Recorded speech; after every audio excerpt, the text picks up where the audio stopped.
Yan. Isang magandang umaga po sa ating lahat. Ako po si Val Villasica mula sa Climate Monitoring and Prediction Section ng DOST Pag-asa. And wini-welcome ko po kayong lahat sa ating 188th Climate Forum ngayong September 24, 2025. Alam ko po nagiging maulan sa ating lahat at naranasan natin yung pagdaan nga nitong Nando at inaantabayanan pa natin ang pagdadating pa nitong susunod na bagyo na si Opong. So ngayon po masasaksihan natin ang iba't ibang updates natin dahil dito sa ating Climate Forum. Kaya sana po samahan nyo kami at pakinggan ang ating mga presentations. And I would like to say lang din po na tayo ay naka-live sa ating Facebook and YouTube page. So pwede po nating i-share itong ating link sa ating mga kasamahan. With that, I invite everyone to participate sa ating opening ceremonies.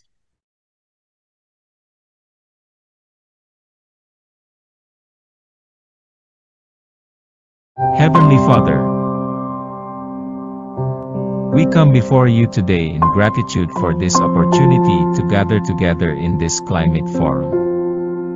We ask for your guidance and wisdom as we learn and grow together. Help us to be open to new ideas and perspectives, to be kind and respectful towards one another, and to strive for excellence in all that we do. Give us the strength, focus and determination to stay engaged and motivated throughout this forum. Bless us with the knowledge and skills we need to achieve our goals and to make a positive impact in our communities.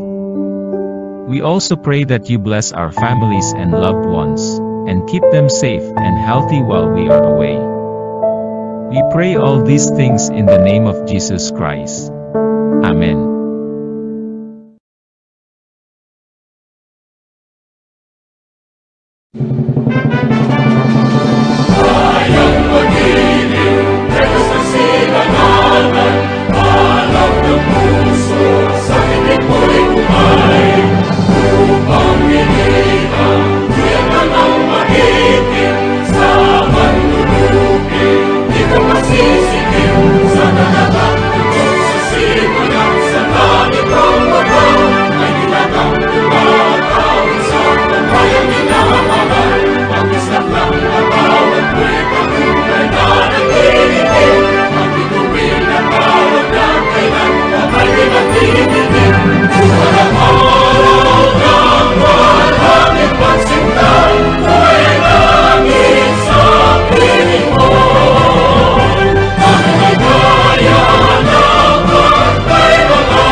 Piling ng mga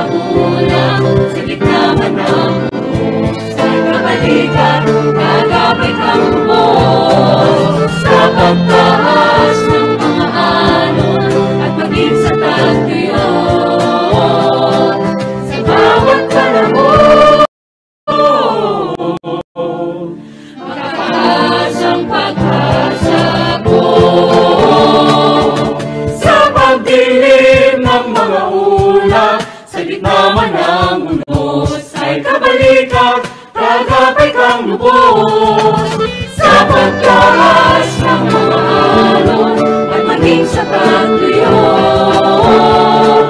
sa bawat panahon. Asang pagpasagot, ang asa ko, ang asa mo.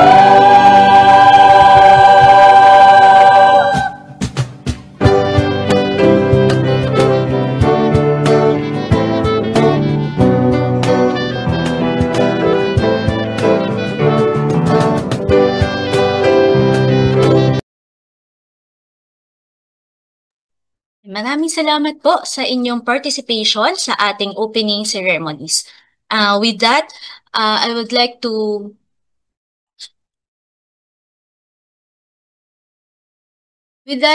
may we proceed to the official program na po, ano? So to officially welcome us to to the 188th Climate Forum, may I call on Ms. Shirley David, Deputy Administrator for Administration and Engineering Services. Ma'am Shirley? Hello, Ms. Pulyasica. Salamat. Malinaw ba? Yes po, loud and clear po. Magandang umaga po sa ating lahat. Isang malugod at mainit na pagtanggap sa ating mga katuwang sa pagbibigay ng climate information sa publiko at sa bawat grupo na inyong kinabibilangan. Nagsisilbi po kayo multiplier of information. Hindi naman po lingid sa atin na ang climate information ay kailangan sa isang epektibong pamamahala, pagpaplano, at pamamalakad sa halos bawat sektor ng lipunan. Maraming salamat po sa walang sawang pagtugon sa paanyaya ng pag-asa na maging bahagi ng aming buwanang Climate Forum. Ngayon pong umaga ay meron po tayong mga resource speakers na tatalakay sa iba't ibang paksa at una na nga po rito ay ang ating weather update. Hindi naman po, alam naman po nating lahat na pagkatapos ng Super Typhoon Nando na nalalasa po sa hilagang bahagi ng ating bansa, ngayon po naman may isa na namang sama ng panahon na binabantayan ng ating mga forecasters. At ito po ay isa ng tropical storm, si Opong. At nakikita po na tatahaking ito ang kalupaan. At meron din po magbibigay ng ating status ng dams at review ng ating pong climate conditions na nangyari nitong nakaraang 3 buwan. So malalaman natin ang dahilan. Bakit nga po ba tayo nagkaroon ng napakalakas sa bagyo? At ang susunod po naman ay yung sub-seasonal to seasonal forecast. Kung meron po tayong plano sa susunod na 2 linggo, ito po ang pagkakataon natin upang malaman ang magiging lagay po ng ating klima sa susunod na 2 linggo. At ang susunod naman po ay ang ating climate outlook. At ito naman po ang magbibigay sa atin ng ating aasahan sa susunod na 6 na buwan. Lalo na po at nagtaas ng La Nina alert ang pag-aasa nito lamang pong nakaraang linggo.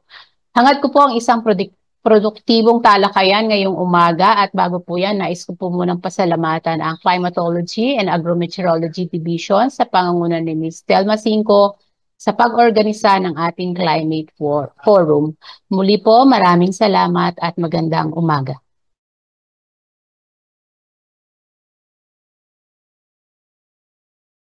Thank you for that, Ma'am Shirley, for the very wonderful opening remarks. And I hope na karoon na po ng idea yung ating mga audience sa kung ano ba yung expect nila dito sa ating climate forum ngayong araw.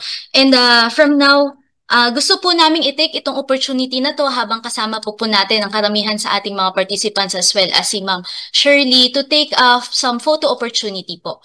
May I ask everyone to please open their cameras and may I call on Sir Jeremiah to please assist us in taking the photo opportunity.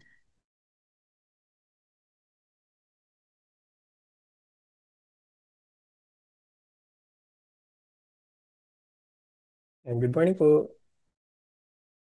So wait lang po natin yung ibang participants to open their cameras. So we have a total of 4 panels. Yes, so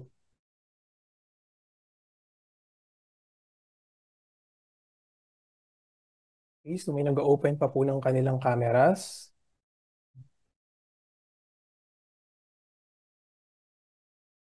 Okay po, I guess we can start. So we have 4 panels po, so smile lang po tayo all throughout the photo op session. No? So magka-count po ako from 1 to 3. So smile lang po tayo. 1, 2, 3, smile. Next panel po. 1, 2, 3, smile. Third panel. 1, 2, 3, smile. And then last panel po. 1, 2, 3, smile. And maraming salamat po. Maraming salamat, Sir Jeremiah, for the assistance. So, before po tayo mag-start sa ating mga presentations, I'd like to remind lang po everyone to please keep your microphones in mute para po hindi tayo abala sa mga kasamahan natin na magpe-present. If you have questions po later, we will have an open forum. You can put it in the chat box for the meantime para po yan po ay ating masagot mamaya. And then, ayan, so alam ko naman po is marami naman na tayong mga inaabangan na question. So we welcome na po natin, especially for the weather update. So may I call on Sir Benison J. Estareja, Weather Specialist 2 from the Weather Division to give us the weather update. Sir Benny?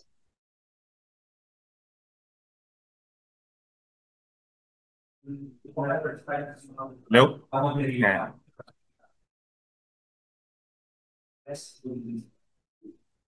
Hello, good morning. Thank you, Ms. Val, for the introduction. Good morning po sa ating mga participants and welcome po sa ating Climate Forum. I'll be starting the program with a weather update from the Weather Division. Today po is Wednesday, September 24th. Ito po yung ating latest satellite animation. So meron po tayong namomonitor na dalawa pa ring bagyo sa loob at labas ng ating bansa. Itong si dating bagyong Nando with international name na Ragasa ay nananatili pa rin po as a super typhoon at nasa south of Hong Kong basically sa ngayon. At bahagyang ini-enhance po nito or pinalalakas yung hanging habagat over the western section na lamang of Luzon.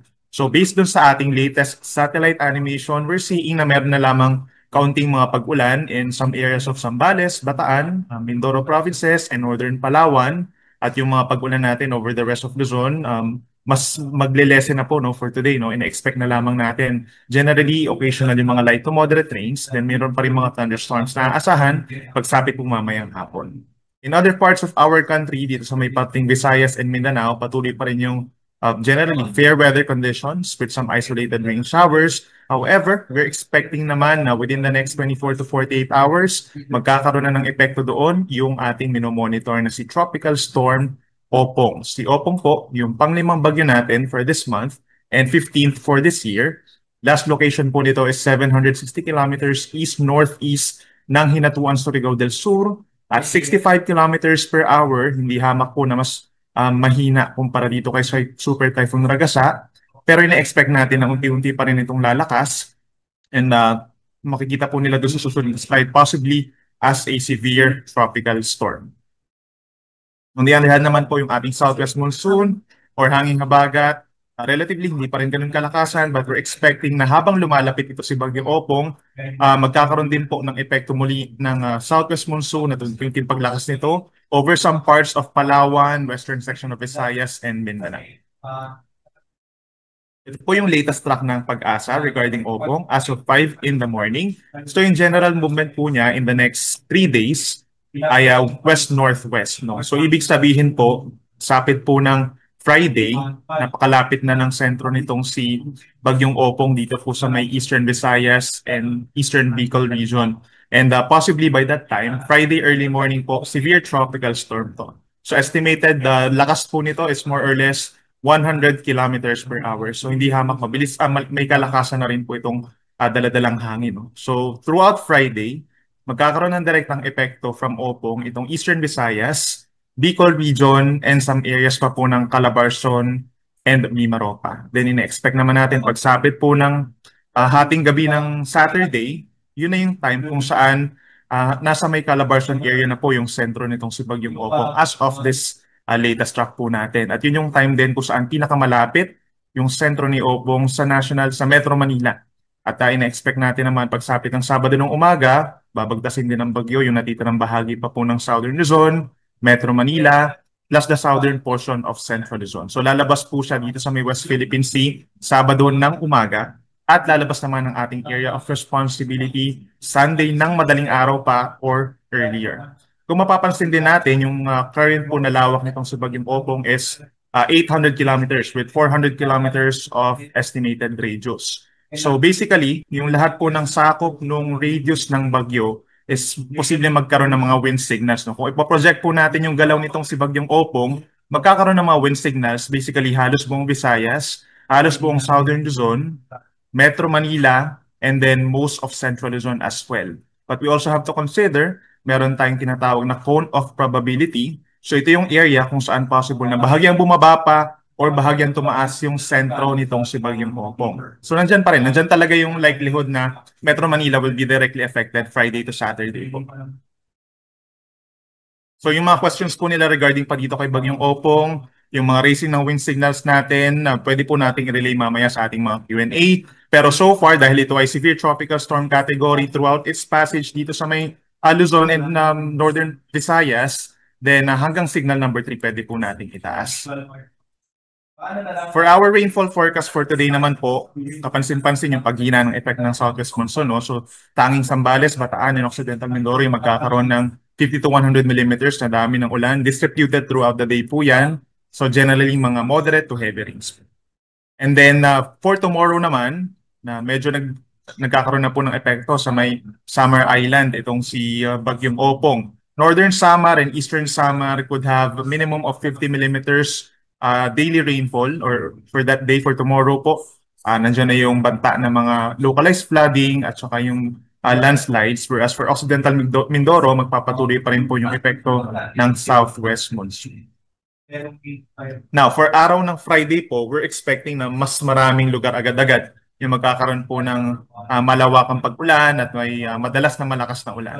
Ngayon po, ay nilagyan na natin ng minimum of 200 millimeters po sa may Sorsogon and Northern Samar dahil sila yung pinakang matatamaan o pinakamaapektuhan nung eye wall nitong si Bagyong Opong. Kung saan ang eye wall ay may taglay na malakas na hangin at malakas na ulan.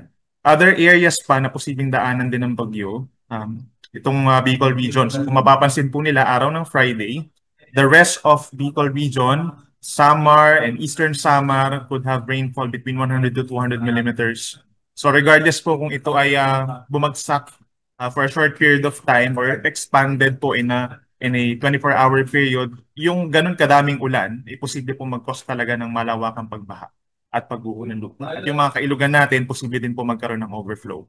For the rest of Mimaropa, actually the rest of Calabarzon, Metro Manila, and then Western Visayas, Negros Island region, Biliran, and possibly yung northern portions pa ng Cebu and Leyte, magkakaroon din po ng 50 to 100 millimeters sa dami ng ulan. Pagsapit po ng Friday, so nandyan din po yung banta ng mga malalakas na ulan na nagdudulot ng mga pagbaha at pagguho ng lupa. Possible pa po yung mabago sa ating mga succeeding na issuances ng weather advisory. Depende po dun sa track, depende sa lawak or sakop ng bagyong Opong.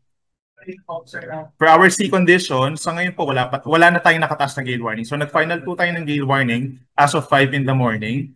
But given na nandyan pa rin yung mga nakapaligid po na bagyo plus si southwest monsoon, medyo maalon pa rin po sa baybayin po ng Luzon. No? Up to 4 meters, lalo na kapag meron tayong malakas na hangin at malakas na ulan due to thunderstorms.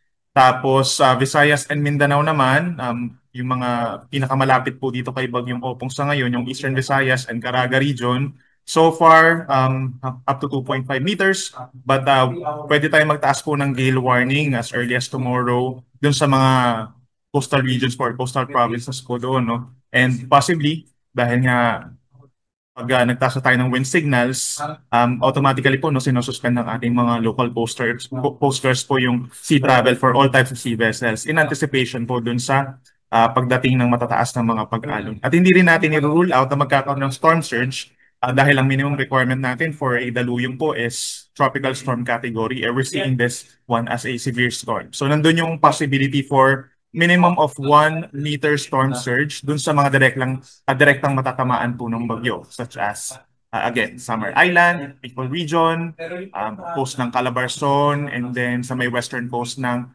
Central Luzon and Mimaropa. So ito po yung ating 5-day forecast. Based na rin ito dun sa ating extended outlook. No? Yung southwest monsoon natin for today ay konting lugar lamang po na apektuhan, Zambales, Bataan, and Occidental Mindoro. Again, yung the rest of Luzon for today, meron din chance na lamang ng scattered rain. So hindi na po siya yung tuloy-tuloy At hindi siya ganun kadalas, unlike po nitong mga nagdaang araw. Now, for tomorrow, si Bagyong Opong po, meron ng inaasahang direktang epekto, lalo na sa hapon hanggang gabi. Itong mga stormy or rains with gusty winds, windy conditions natin is possible dun sa mga areas na magkakaroon basically ng mga wind signals. So those are Northern Samar, Eastern Samar, Samar, Leyte, Biliran, Catanduanes, Camarines Sur, Albay, Sorsogon, and Masbate. Ito yung mga provinces na posibleng madaanan either nung sentro or nung eyewall ng bagyo. Now, for cloudy skies with scattered rains and thunderstorms, dahil kay Opong, meron na rin po epekto dito sa may Quezon, Camarines Norte, Quezon Visayas, Caraga Region, and Northern Mindanao. Southwest monsoon, unti-unting lumalakas. So, affected po nito ang Zambales, Bataan, Occidental Mindoro, Palawan, Western Visayas, and Negros Occidental Region. Now, for Friday, mas maraming lugar po ang magkakaroon ng mga wind signals. So, basically, meron tayong stormy weather or either rains with gusty winds sa Metro Manila, Central Luzon, Calabarzon, Bicol Region, Oriental and Occidental Mindoro, Romblon, and Marinduque. Habang yung southwest monsoon po natin lumalakas, so we're expecting occasional rains muli over Palawan, Western Visayas, and Negros Island region, while the rest of Visayas, Zamboanga Peninsula, Cagayan Valley, and even Cordillera region will have the effect of the southwest monsoon. Now for Saturday, the trough of TC, dahil ito po yung time kung saan nakalampas na sa kalupaan itong si Bagyong Opong, nasa West Philippines na siya, the combination of the trough and the southwest monsoon will bring scattered rains and thunderstorms still in Metro Manila, Central Luzon, Calabarzon, Bicol Region, Mimaropa, Western Visayas, and Negros Island. At sa Sunday naman po, yan na yung time kung saan fair weather conditions or improved weather conditions na yung ating bansa because nakalabas na ng bansa si Bagyong Opong, improved weather conditions, hindi rin mag-enhance ng southwest monsoon, most likely doon na lamang po sa may Kalayaan Islands, easterlies, yung prevailing weather system. So yun lamang po yung latest from the Weather Division po. Maraming salamat at yung mga questions po ninyo for later. So sagutin po natin.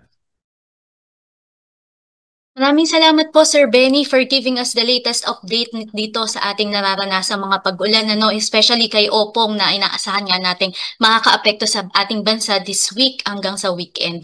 Ayun, again po, kung may questions po kayo kay Sir Benny regarding sa kanyang presentation, you can put it in the chat box, i-entertain po natin yan mamaya. So before po tayo mag-proceed sa next presentation natin, I'd like to acknowledge lang po yung presence ng mga participants natin dito sa Zoom. So we have 100 participants dito from different agencies sa buong Pilipinas. So we have from the Philippine Air Force, we also have from DOST region, and we also have from DOST FIVOX, DRRMO of different regions na po to.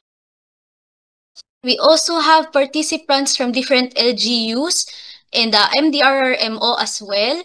And we also have participants from MPC and OCD and PCA. Yan. And PCG po. Ayan. Maraming salamat po sa pag-join sa ating 188 Climate Forum. So gusto ko din po i-acknowledge yung mga participants natin sa YouTube. So we have 175 viewers po na nanonood sa atin live via YouTube, and sa Facebook po, pinakamarami nating participants sa ngayon nanonood sa atin via live. We have 1,500 viewers sa ating Facebook live. So maraming salamat po sa inyong participation dito sa ating Climate Forum. With that, we can proceed to the next presentation for the status of dams, to be given to us by Miss Eileen R. Abelardo, Weather Specialist 2 from the Hydrometeorology Division. Ma'am Eileen? Hello po, good morning. Good morning po. Thank you. So, share ko lang po yung presentation.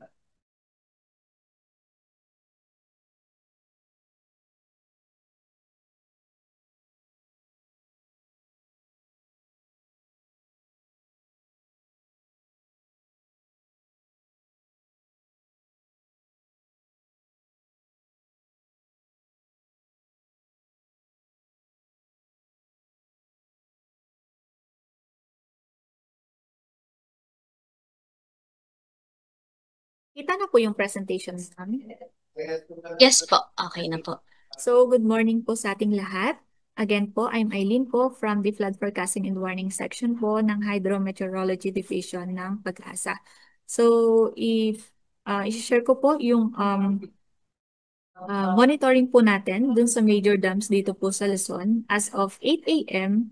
ngayong September 24. So for the Angat Dam, kaninang 8 a.m. ang elevation niya ay nasa 205.88 meters. So meron po itong itinaas na 0.75 meters sa nakalipas po na 24 hours. So comparing naman po doon sa kanyang normal high water level na 210, meron pa pong difference or mas mababa pa siya ng 4.12 meters doon sa kanyang normal high water level. But still, yung pong elevation niya kaninang 8 a.m. ay mas mataas naman sa rule curve elevation niya ng 20.54 meters. So, ibig sabihin po ay normal po or naipoprovide po nito kung ano man po yung activity for the Magat Dam. And then next po is Ipo Dam as of 8 a.m. nasa 100.68 meters. So may bahagyang pagbaba ng 0.26 meters from yesterday's elevation po. And then mas mababa din siya ng 0.42 meters sa kanya pong normal high water level. So hanggang ngayon po ay patuloy pa rin po yung spilling operation ng Ipo Dam. May isang gate pa rin pong nakabukas with a total of 0.3 meters na meron pong katumbas na 59 or almost 60 cubic meters per second na discharge. So, dun po sa may pagpapakawala po ng or spilling operation po ng Ipo Dam, nagpo-provide po tayo ng warning or advisory, lalong-lalo na po sa mga areas, municipality na malapit po dito sa may Angat River. Particular po dito sa Norzagaray, Angat, San Rafael, Bustos, Baliwag, Pulilan, Plaridel, Kalumpit, Paumbong at Hagonoy dito po sa probinsya ng Bulacan. At dito naman po sa La Mesa Dam, Quezon City, as of 8 a.m., 79.13 ang kanyang elevation. So merong pagbaba na 0.08 meters from its yesterday's elevation po. So mas mababa rin naman siya sa kanyang normal high water level ng mahigit 1 meter pa. So wala po tayong inaasahang overflow po dito sa may La Mesa Dam. Next po, for dito po sa tatlong cascading dams, dito po sa Northern Luzon. Ang Buklaw po, dito sa may Bocod, Benguet, ang elevation niya as of 8 a.m., 750.15 meters. Bumaba ito ng mahigit 1 meters dahil po patuloy din po ang kanyang pong spilling operation. So as of 8 a.m., meron pa pong tatlong gates na nakbukas, equivalent po ng 1.5 meters. Katumbas din po ito ng 249.04 cubic meters per second. So kung papansin po natin dito, mas kakaunti na po yung lumalabas na tubig from Ambuklaw kumpara po sa kahapon na pagpapakawala. At dito naman po, yung pong nire-release ni Ambuklaw Dam ay sasaluhin po ni Binga Dam dito po sa may Itogon, Benguet. So ang elevation po nito kaninang 8 a.m. nasa 573.13 meters. So may pagbaba din po ito ng 0.81 meters dahil ganun nga din po patuloy pa rin po yung spilling operation po dito sa may Binga Dam. So kahapon po 6 gates ang nakabukas, equivalent na 9 meters, pero kanina po as of 8 a.m. nasa 4 gates na lamang po na may katumbas na 2.0 meters, equivalent po ng almost 331 cubic meters per second. So mas mababa na din po yung pong pinapakawalang tubig kumpara sa kahapon. So yun naman pong nilalabas na tubig from Binga Dam ay sasaluhin naman po ngayon ni San Roque Dam dito po sa may San Manuel, Pangasinan. So with that po, doon po sa may spilling operation po ng Binga Dam, mapapansin po natin dito na ang itinaas ng San Roque Dam simula kahapon ng alas 8 ng umaga ay nasa 5.62 meters. Ngayon po 270.47 meters na. So ito po kasi yung nagre-receive lahat ng mga nire-release po ni Binga Dam. And kasabay po niyan is yung pong rainfall pa na nare-receive sa mismong watershed lang ni San Roque Dam. Kaya po tumaas po ito ng 5.62 meters. So kahit po tumaas ito ng ganun kalaki, mas mababa pa rin naman siya ng 9.53 meters dun po sa kanyang normal high water level na 280. So hindi pa rin po naman natin ina-expect na ito po ay mag-i-spill pa within today. And then dito naman po sa may Pantabangan Dam sa Nueva Ecija, ang elevation niya as of 8 a.m., 211.55 meters. So may pagtaas po ito na 0.58 meters sa nakalipas na 24 hours. So dahil po meron din po siyang mga nare-receive na pag-ulan within the watershed. So mas mababa pa rin naman po ito sa kanya pong normal high water level na 218.50. So mas mababa pa po ito ng 6.95 meters. So dito naman sa may Magat Dam sa Ramon Isabela, ang elevation niya ay 183.89. So may pagbaba po ito ng 0.12 meters since continuous din po yung kanya pong spilling operation. So meron pa rin pong 3 gates na nakabukas pero nabawasan na po ito ng 1 meter kumpara sa kahapon. So 5 meters na lamang po yung gate opening na may equivalent na 874.44 cubic meters per second. So mas mababa na din po yung or mas kakaunti na din po yung lumalabas na tubig nitong ngayong araw kumpara sa kahapon. So sa release naman po ng Magat Dam, nagbigay din po tayo ng abiso sa mga areas po dito sa Alfonso Lista sa Ifugao, Ramon, San Mateo, Aurora, Cabatuan, Luna, Reyna Mercedes, Burgos, Nagilian at Gamu dito naman po sa Isabela. So mostly po yung binibigyan po natin ng warning or advisory is yung po mga areas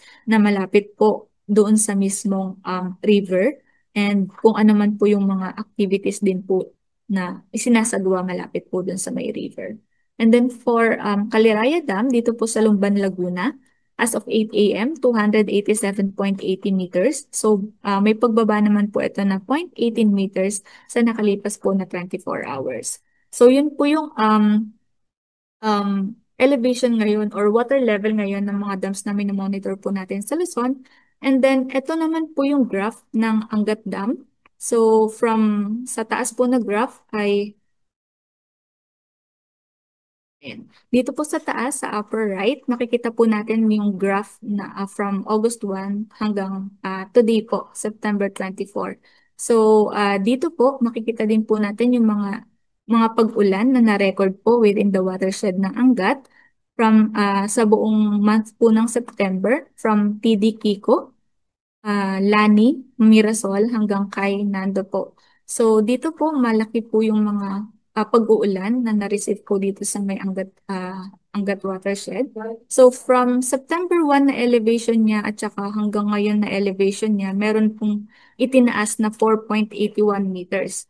So from September 1 to September 24. And then yung na-receive na po niya na rainfall ay umabot na po ng 420.75 millimeters of rainfall. So, ito pong rainfall po na to ay nag-exceed na doon sa may binigay po natin na forecast rainfall for the month of September na pinresent po natin last month. So, dahil ang forecast rainfall po for the month of September ay nasa 413.6. So, exceed na po tayo dito sa may forecast rainfall. And then, dito naman po sa may baba is yung pong annual graph or annual trend naman ng Angat Dam from 2018 to 2025. So, kung mapapansin po natin, ito pong dark blue, ito po yung 2025 na hydrograph po ng Angat Dam. So, mostly sa ganito pong season, September to October hanggang end po ng year ay papataas po yung pong elevation po ng Angat Dam.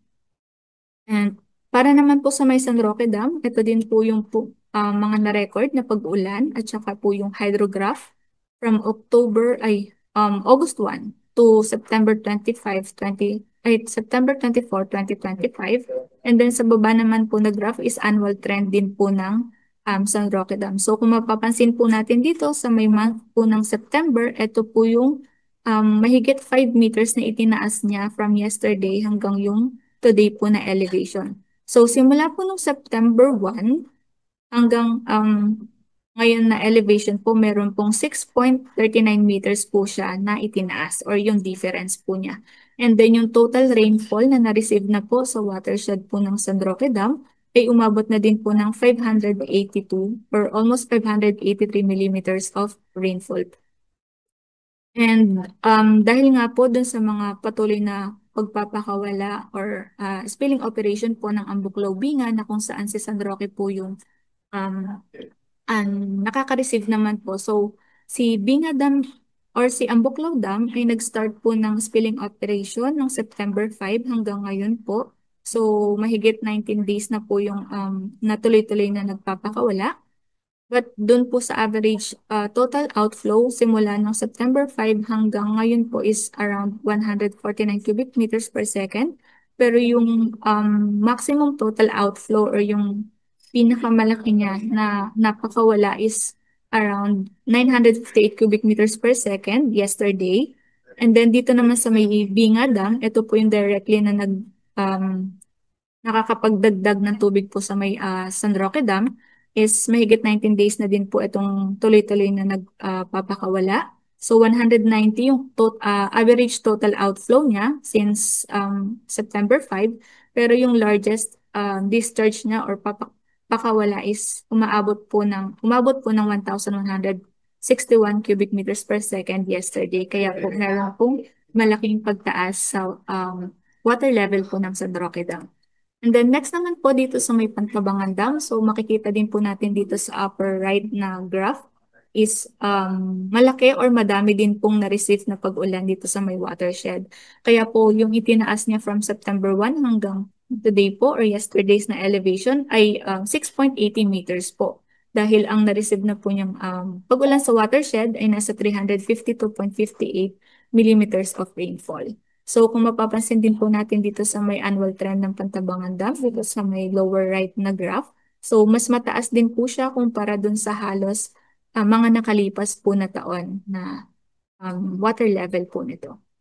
And then lastly po sa may Magat Dam, ito naman din po. So from September 1 hanggang kahapon na elevation, may ibinaba siya na 0.68 meters. So bahagyang pagbaba lang naman po or difference simula ng pagpasok po ng buwan ng September. But meron na rin po kasi itong na-receive na 338.4 millimeters of rainfall. So, yun po ay or nag-conduct ng spilling operation si Magat Dam para hindi po siya umabot doon sa may kanyang normal high water level.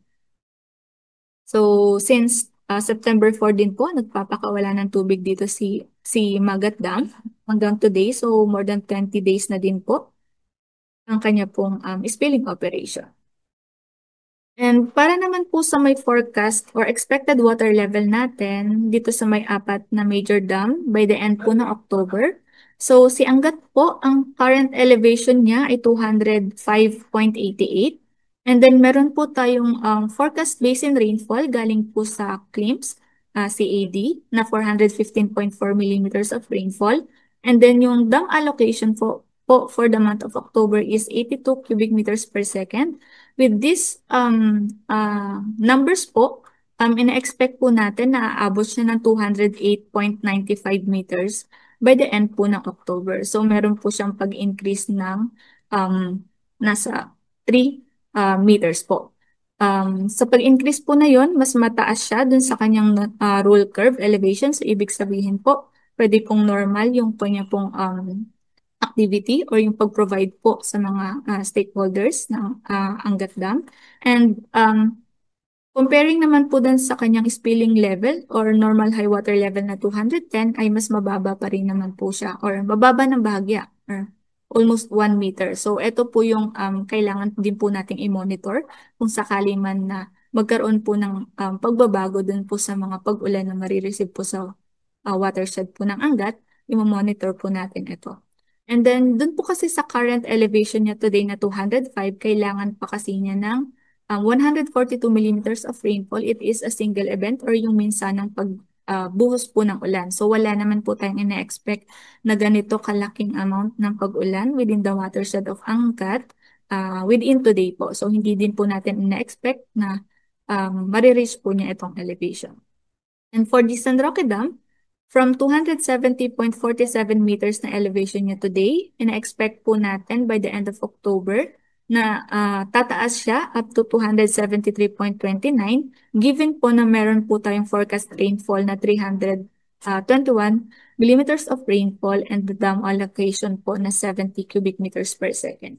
So from this elevation po na 273.29, mas mababa pa rin naman po siya ng 6.721 meters sa kanya pong spilling level na 280 meters.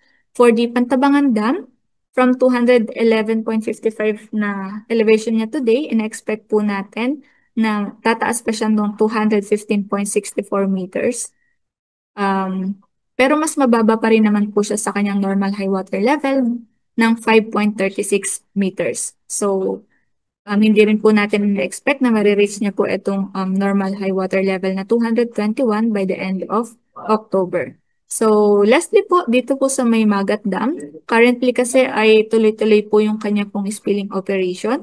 So, from its 183.89 meters na water level today, to reach po yung 193, kailangan po ng 64 millimeters of rainfall.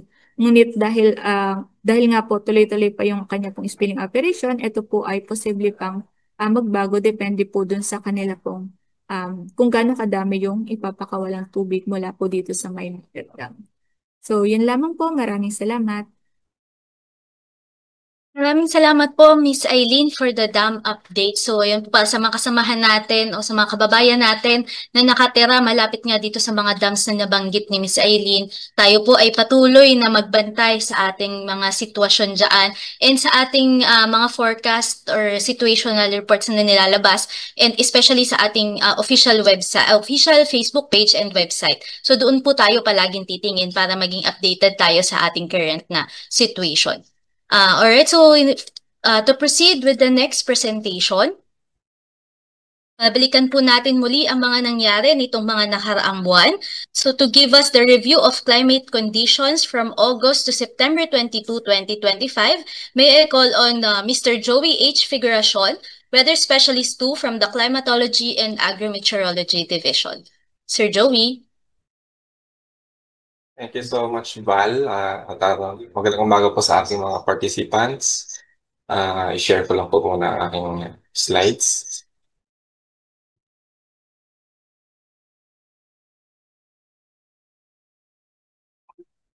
Okay po, ating pag-uusapan po ngayon ang ating review sa ating klima ng mga nakadaang buwan, no? Noong August at yung mga nakaraang araw ng Setyembre. So, ako po si Joey Figuracion. Ito po ang ating pag-uusapan or ating content ng ating presentation. Ano yung mga recent condition ng ENSO or El Niño Southern Oscillations and yung mga weather system na apekto sa ating bansa sa mga nagdaang araw. Ang ating assessment in terms of rainfall at temperature sa buong bansa. At the same time, magbibigay din tayo ng summary. So in relation po sa ating ENSO recent condition, may naglabas po tayo ng monthly climate outlook and advisory or assessment. At nagbigay tayo dito ng mga assessment din or actually yung mga i-discuss natin ay nandun nakapaloob sa product po na ito ng Pag-asa. So, hindi ko na pwede dito elaborate pero mamaya isa-isahin po natin yung ating assessment. Pero kung para po sa kalaman, ito pong ating monthly climate assessment and outlook ay nakapaloob po dito sa aming website at ito po, maaari nyo lang po i-scan. Meron siyang narrative at meron din po tayong yung simplified or yung graphical version. Base po sa ating ENSO, Early Warning System ng Pag-asa, ay nasa alert level na po tayo ngayon, no? Dahil na-reach na po natin yung threshold or ating gabay na maaring favorable yung La Nina na mag-develop in the coming 3 months or 2 to 3 months. So, base po sa ating ENSO Alert and Warning System, ay nung August 26 ay nagtaas tayo ng sa watch level tayo at ni-raise po natin yan or ni-level up sa alert nitong Setyembre nung 15, no? So, ibig sabihin, tumataas po yung porsyento na magkaroon tayo ng La Nina. Titingnan po natin mamaya sa forecast dahil may separate na presenter po para i-discuss ito later. At dahil po dyan, naglabas tayo ng press release na nasa La Nina alert na po tayo noong September 15. So ito po yung ating general statement in terms of ENSO alert warning system ng pag-asa. Meron tayong ENSO neutral pa rin po, pero nakikita natin na base sa ating mga forecast models na with the judgment of course of experts ay nagsasuggest na about 70% chance na magkaroon tayo ng La Nina during OND season ngayong taon, no? October, November, December. At maaaring mag-persist po yan until February or early months of next year, 2026. Tingnan po natin kung magbabago po itong statement mamaya sa ating forecast na ilalabas. Now, in terms po sa weather system na nakapekto sa ating bansa in the last 2 months, no, like approximately 2 months, ay yun pa rin ang ating nakita ay ang easterlies, ITCCs, kung napakinggan nyo ang ating mga forecaster, araw-araw ay binabanggit itong mga low pressure area, southwest monsoon, at yung mga thunderstorms o mga localized thunderstorms, no?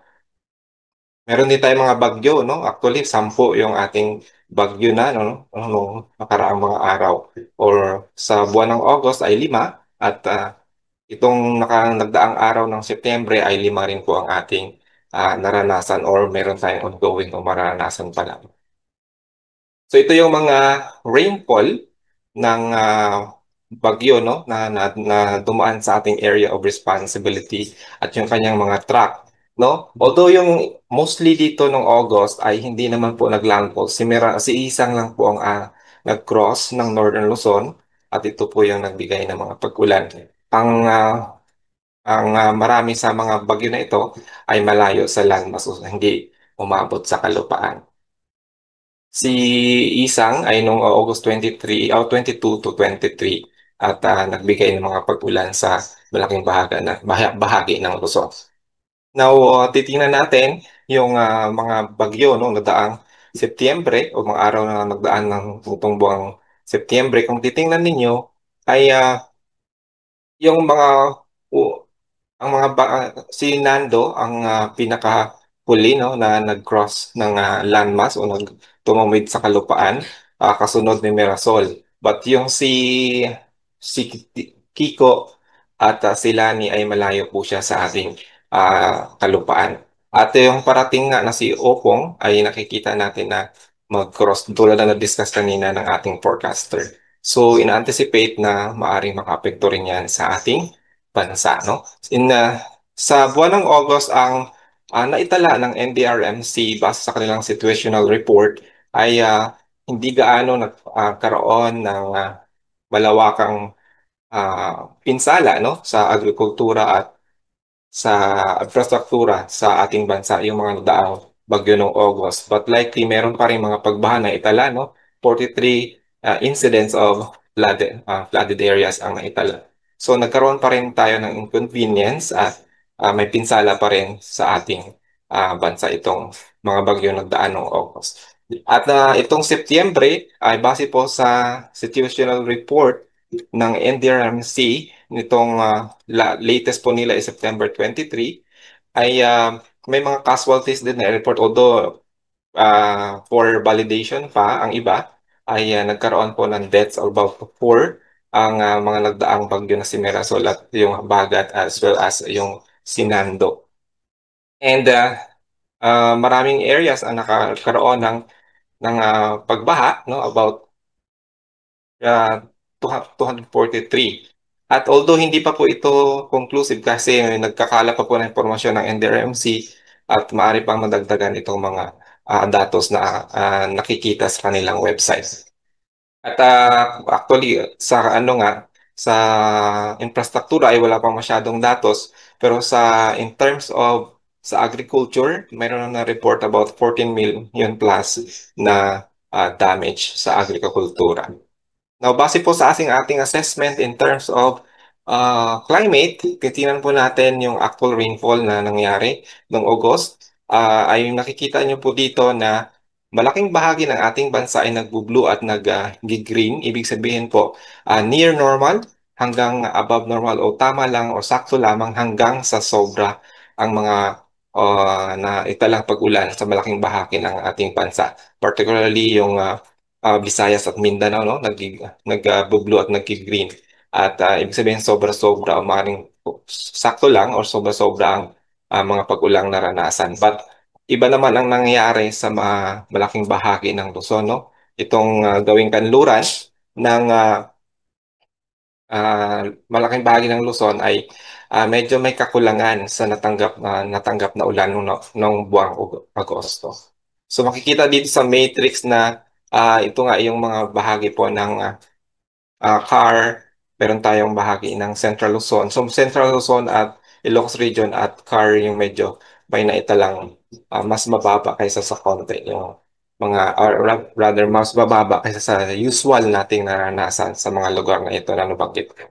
So about 50 na probinsya ang nakaranas ng mas maraming pag-ulan kaysa sa usual at near normal naman doon sa mga sa 20 na probinsya at the rest ay may pagkukulang na may kakulangan sa tubig ulan. Now, itong nagdaang Setyembre, makikita niyo po dito na although hindi pa tapos po ang Setyembre, makikita natin ng malaking bahagi po ng Luzon at Visayas, although may mga patches ng sa Mindanao, ay mas marami yung mga pag-ulan kaysa sa usual, yung mga nagbo-blue po. At yung mga yan ay about 41 ng mga probinsya ang nakita natin na mas marami kaysa sa usual yung mga pag-ulan.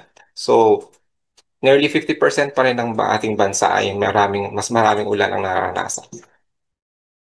At ang nalalabi po ay about near normal to below normal. Although sa Mindanao yung mas maraming areas na below normal o may kakulang. Pero hindi pa po natin ito maano kasi marami pa pong araw or about a week pa bago matapos ang Setyembre at mayroon tayong ina-anticipate na bagyo. So kung titingnan natin yung matrices or yung magnitude ng mga pag-ulan or gaano karami yan, so makikita natin dito na bulk ng mga pag-ulan ay naitala nung pagdaan ng mga bagyo, no? Kung titingnan natin ang ulan ni Nando, na pagdaan ni Nando although sa taas lang po siya, pero ang malaking bahagi po ng Luzon ay itong nakikita ninyong mga blue ay impluensya or maaring epekto ng bagyong Nando.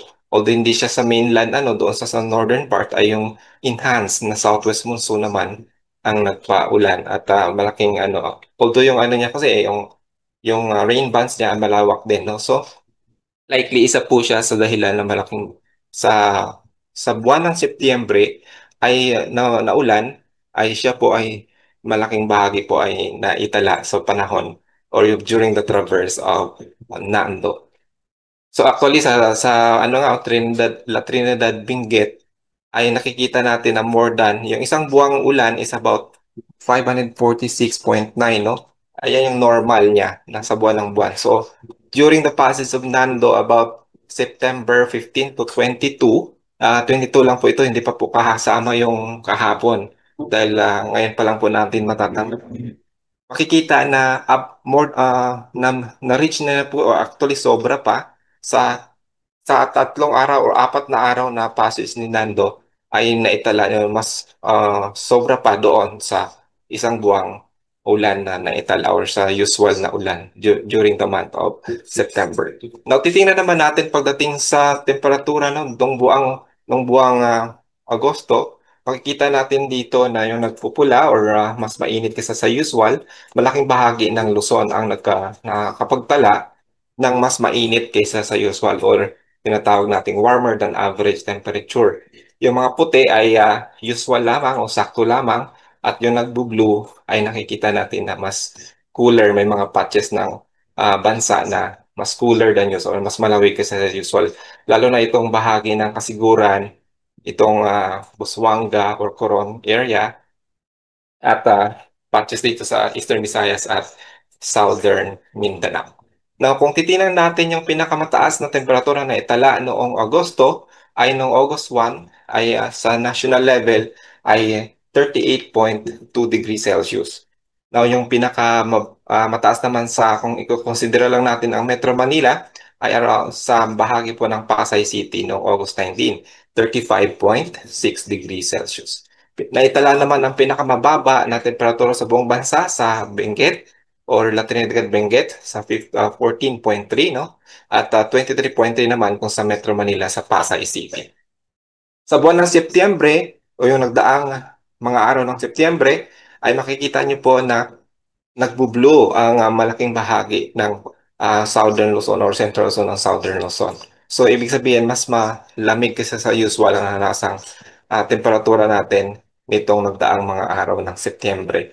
Medyo lang may patches ng uh, mas mainit kaysa sa usual sa northern part ng Mindanao. Kung ang ating naitalang pinakamainit na temperatura, no, nitong nagdaang araw ng September is 38.4 sa may bayong Nueva Vizcaya noong September 8 po yung naitala. Samantala sa Metro Manila naman ay 34.1 sa Pasay City pa rin noong September 7. At ganun pa rin sa buwan ng Setyembre, likely ang Benguet ang may pinakamalamig na panahon, no? 15.7 ang ating naitala at 23.5 naman sa Quezon City noong September 4 kung kukonsidera natin ang Metro Manila lamang. Meron tayong naitala naman ng new record na surpass po na pinakamainit na temperatura noong 1992 at naisurpass po yan ngayong buwan, September 2, sa 36.6. So nalagpasan po yung 36.1 na pinakamainit noong 1992 sa Butuan City. So ito pong ating ah, mga assessment, no? Available po ito sa aming website. Ito po yung QR code para po sa monitoring din po ninyo. Yan po yung ating ah,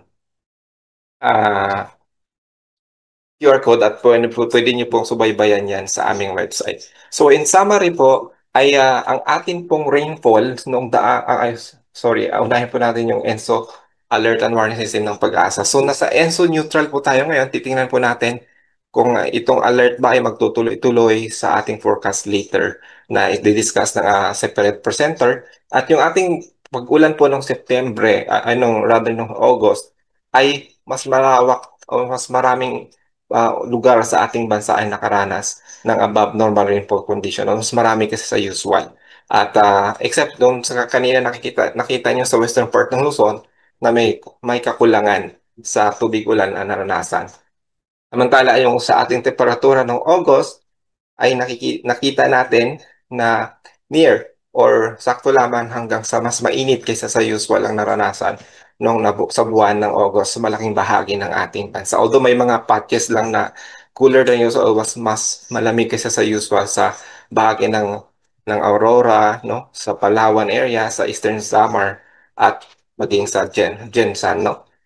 Sa buwan ng Setyembre o nagdaang araw ng Setyembre, ay makikita natin na although hindi pa tapos, ay malaking bahagi ng ating bansa na nakaranas ng above normal rainfall conditions. Except naman doon sa patches ng Mindanao, no, na mayroon tayo na italang below normal rainfall condition. At mas malamig kaysa sa usual ang ating naranasan nitong nagdaang araw ng Setyembre. Although may mga warmer than average or mas mainit kaysa sa usual doon sa Mindanao area. Para po sa monitoring at daily or monthly monitoring po ng klima dito sa ating bansa, sundan po itong mga QR code at para mayroon din po kayong monitoring or ma-track ninyo po ninyo pang concern po natin yung ating monitoring sa ating clip. Maraming salamat po. Kung may katanungan po, mamaya po ating sasagutin sa ating open forum. Maraming salamat. Maraming salamat po Sir Joey for the presentation at sa pagbabalik natin dun sa ating ang naranasan na rainfall at temperature nitong nakaraang buwan hanggang noong August. And without further ado, punta na po tayo sa ating next presentation. Given to us by Ms. Joanne May Adelino, Weather Specialist 1 of the Climatology and Agrimeteorology Division, the Subseasonal to Seasonal Forecast. Ms. Joanne? Yan, magandang salamat, Ms. Valerie, at magandang umaga po sa ating lahat. So, let's share my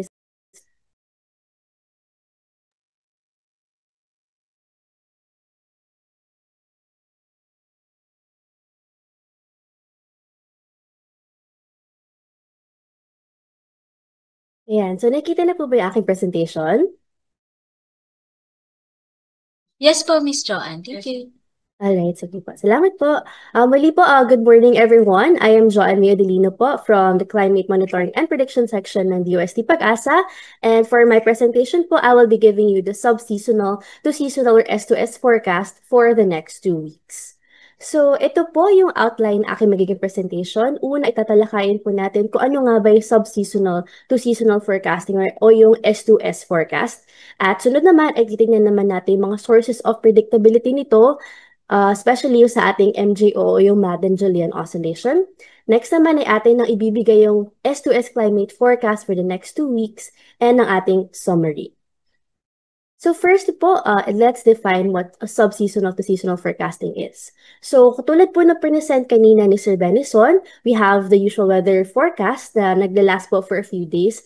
And then we also have our seasonal forecast which covers from a month up to 6 months. So itong ating, dun sa gap between these two forecasts, doon papasok yung ating sub-seasonal to seasonal forecast. So it gives us an idea or tinutulungan tayo nitong makapag-prepare ahead of time para sa ating mga high-impact weather events such as yung ating mga tropical cyclones or rainfall. So mamaya ipapakita ko po sa inyo kung ano yung sample ng ating S2S forecast. So isa na nga po sa main sources of predictability nito is yung ating Madden-Julian Oscillation o MJO at pati na rin yung ating ENSO.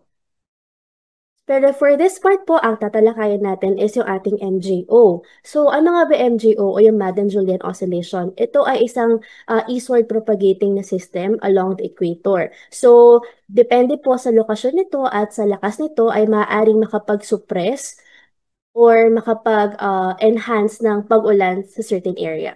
So base po sa ating monitoring, nitong mga nagdaang araw po ay meron tayong weak MJO activity since no start ng September. So, wala pong epekto ito dito sa ating bansa. Ngayon, tingnan naman natin yung forecast evolution nito for the next 15 days. So, base po dito sa model forecast natin, makikita natin na mahina yung signal na naibibigay ng ating MJO. Thus, wala rin ito magiging epekto or wala itong epekto dito sa mga weather systems na nararanasan natin dito sa ating bansa. Ngayon ay magtungo naman na tayo sa ating sub-seasonal to seasonal or S2S climate forecast for September 24 hanggang sa October 7, 2025. So una muna riyan ay ang ating tropical cyclone threat potential forecast or ating PC threat potential forecast. So for week 1, for September 24 to September 30, makita po natin dito na bukod po dito sa may tropical cyclone Nando o Siragasa at dito po sa binabantayan nating tropical cyclone Opong ay wala po tayo inaasahan na mabubuo pa for week 1. Ngunit pagdating po ng week 2, may nakita po tayong dalawang tropical cyclone-like vortex. Ngunit ito po ay mayroon lamang low likelihood of PC formation. So for this part po, masasabi natin na ang ating PC threat potential ay active lamang over week 1. Pero ito po ay maaari pang magbago, so abangan po yung next update namin sa Friday.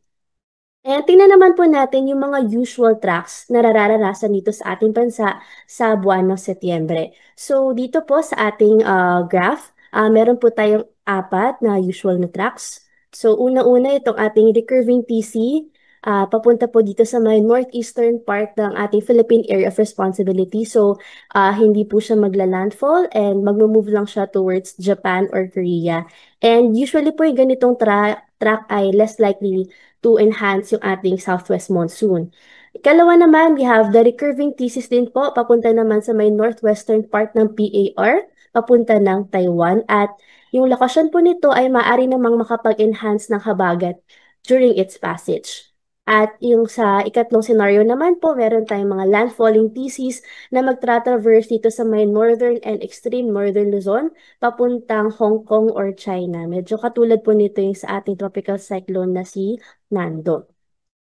And then, panghuli po, we have also landfalling thesis traversing the southern parts of Luzon, moving towards Vietnam. So medyo katulad naman po nito si ating tropical cyclone Opong. Sunod naman, para sa buwan ng Oktubre, meron din tayong 4 common tracks. So, unang-una po, itong mga thesis na nagpo-form sa may Western Pacific, na mapapasok pa rin sa ating Philippine Area of Responsibility, ngunit magre-recurve po papunta sa may northeastern part ng PAR and magmo-move towards Japan at sa Korea. Sa ikalawang scenario naman po, meron pa rin tayong landfalling thesis naman traversing the northern or central Luzon, moving towards Hong Kong or China. Sa ikatlong scenario naman, landfalling scenario pa rin po at magtra-traverse naman ito sa may central or southern Luzon patungong Vietnam. At ikahuli naman, meron tayong landfalling thesis traversing the Visayas and moving towards Vietnam. Ngayon ay dumako naman po tayo sa ating rainfall exceedance probability forecast for week 1 or from September 24 to 30, 2025. So para naman sa ating threshold na 50 millimeters, meron tayong high to very high probability na mag-exceed sa 50 millimeters over most parts of Luzon, Western Visayas, and Samar provinces. Meron naman po tayong moderate to high probability sa remaining parts ng Luzon at Visayas at mananatili namang low to moderate sa Mindanao. Para naman po sa ating 100 mm threshold, meron po tayong moderate to high probability over Benguet, Pangasinan, western part ng Central Luzon at most parts ng Mimaropa except sa may southern Palawan. Kasunod dyan, meron din tayong low to moderate probability over the rest of Luzon and Visayas and low naman over northern Luzon and Mindanao. Para naman sa ating 150 mm threshold, meron tayong moderate to high probability sa may Mindoro provinces at northern Palawan. Low to moderate naman sa may central Luzon and the rest of southern Luzon and western Visayas, and low over Mindanao. Para sa ating 200 mm threshold, low to moderate over Mindoro provinces and low over the rest of the country. Para naman sa week 2 or from October 1 to 7, para sa ating 50 mm threshold, meron tayong moderate to high probability across the country. Para naman sa 100 mm threshold, low to moderate over central Mindanao and low over the rest of the country. At para naman sa ating 150 and 200 mm thresholds, nananatili naman ito sa low probability across the country. So as a summary po para sa ating mga climate drivers, base po sa ating forecast, itong MJO po ay walang magiging epekto sa mga weather systems na mararanasan dito sa ating bansa sa susunod na 2 linggo at nananatili pa rin po tayo sa may La Nina alert. Para naman po sa ating PC threat potential forecast, sa week 1 po, present pa rin po dyan si ating Tropical Cyclone Nando at si Tropical Cyclone Opong. And for week 2 naman, meron tayong nakikitang 2 tropical cyclone-like vortex, ngunit nananatili po itong may low likelihood of TC formation. At para naman sa ating rainfall outlook, for week 1, inaasahan na magkakaroon tayo ng wetter than usual conditions sa malaking bahagi ng Luzon at sa may northern Palawan and Visayas and drier than usual naman sa may northern Luzon at sa may Mindanao. For week 2 naman, wetter than usual conditions ang mararanasan sa may southern Visayas and sa may Mindanao at drier than usual naman sa nalalabing bahagi ng ating bansa. So ito lamang po, ito yung mga sub-seasonal to seasonal forecasts na mayroon ng DOST Pag-asa at ma-access niyo po ito sa aming official website sa bagong.pagasa.dost.gov.ph. So para sa ating Tropical Cyclone Threat Potential Forecast, doon po sa main page, may kita niyo po doon yung Tropical Cyclone. Under nun is yung ating PC Threat Potential Forecast. At para naman po sa ating mga sub-seasonal to seasonal forecast, especially yung sa ating rainfall exceedance probability forecast, nandun naman po siya sa may climate tab. And then under non-climate prediction, and makita nyo na po doon yung sub-seasonal forecast. Ayun lamang po at maraming salamat sa inyong pakikinig.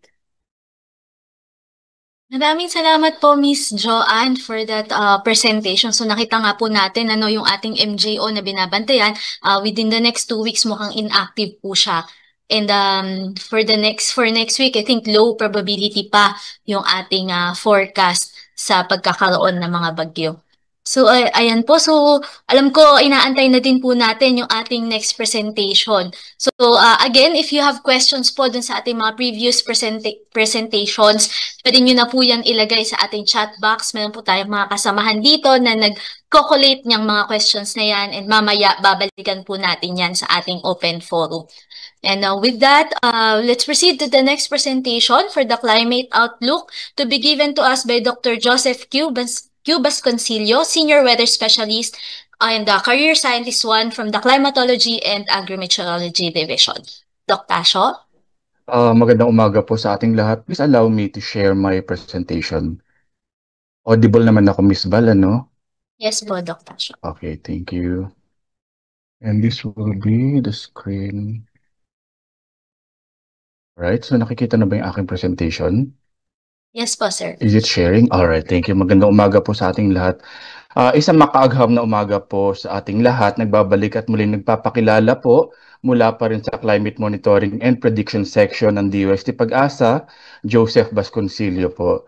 Ang ating pag-uusapan ngayong umaga ay yung mga pagtataya ng DOST Pag-asa sa magiging lagay ng klima sa buong bansa sa susunod na 6 na buwan mula buwan ng Oktubre, sa susunod na buwan hanggang Disyembre ng kasalukuyang taon, at itatawid natin ito sa susunod na 3 buwan, Enero hanggang Marso ng kasunod na taon, 2026. So sa ilalim po ng ating hashtag Bantay Klima, yung ating magiging presentation ngayong umaga ay mahahati sa 3 component. Yung una po, pag-uusapan natin yung tinatawag nating update pagdating sa El Nino Southern Oscillation. Ano ba yung lagay nito sa pagtataya ng DOST Pag-asa? And of course, the highlight of our Climate Outlook Forum this morning for the 188th Climate Forum ay yung Climate Outlook natin again from October 2025 to March 2026. And of course, the summary of our presentation. So, as of September 22, 2025, ito po yung ating ENSO update. So, meron tayong dalawang indicator na minomonitor pagdating sa El Nino Southern Oscillation, particularly in the tropical Pacific. The first one is the oceanic indicator, and then the second one is the atmospheric indicator. At makikita natin doon sa karagatan, doon sa oceanic indicator natin, that in the last 4 weeks from August 24 to September 20, 2025, ay merong above average o mas mainit na bahagi ng karagatan sa may bandang Western Pacific Ocean at mas malamig yung karagatan naman near to below average across most of the Central and Eastern Pacific. Saan po iyon? Makikita po natin dito sa baba, you are here, nandun po yung mapa ng Pilipinas, at yung minomonitor po natin different El Nino flavors, ENSO flavors, ay nandun sa Central and Eastern Pacific, just for location references. On the other hand, we also have the atmospheric indicator, at makikita po natin dito below average outgoing long wave radiation, OLR. Ibig sabihin po, nagkaroon ng enhanced convection o mapagkaulapan at pag-ulan malapit sa Pilipinas, sa bahagi ng tinatawag nating maritime continent kung saan kabilang ang Pilipinas. Okay, so ito rin po yung ating, evolution ng mga tinatawag nating Nino flavors. So meron po tayong 4 na Nino flavors na binabantayan. Nandiyan po yung Nino 4, Nino 3.4, Nino 3, at Nino 1 plus 2. Again, nandun po yung Pilipinas sa may bandang kanlurang bahagi ng karagatang Pasipiko, at makikita natin sa mga nakalipas na 2 buwan, unti-unti pong lumalamig yung karagatang Pasipiko, particularly for the Nino 3.4. We are going to see here, mula po sa kalagitnaan ng buwan ng Hulyo hanggang sa buwan ng Setyembre, ay bumababa po o lumalamig yung karagatang Pasipiko. Kaya sinasabi natin over the last couple of months, beginning in mid-July, near to below average equatorial SSTs continued across most of the Pacific.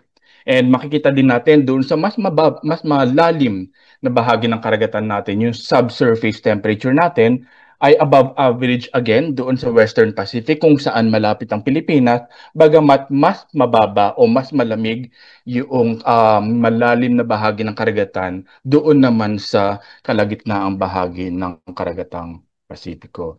So, ano yung chance halimbawa na magtutuloy-tuloy itong mga ganitong klase ng mga naoobserbahan natin pagdating sa ENSO. So mula po sa CPC NOAA, nakikita natin na nagkakaroon ng transition mula dun sa ENSO neutral papunta dun sa La Nina, and it is likely in the next couple of months with a 71% chance of La Nina, particularly during October, November, December season. And thereafter, La Nina is favored, but chances decrease to 54% in December 2025 all the way to February 2026.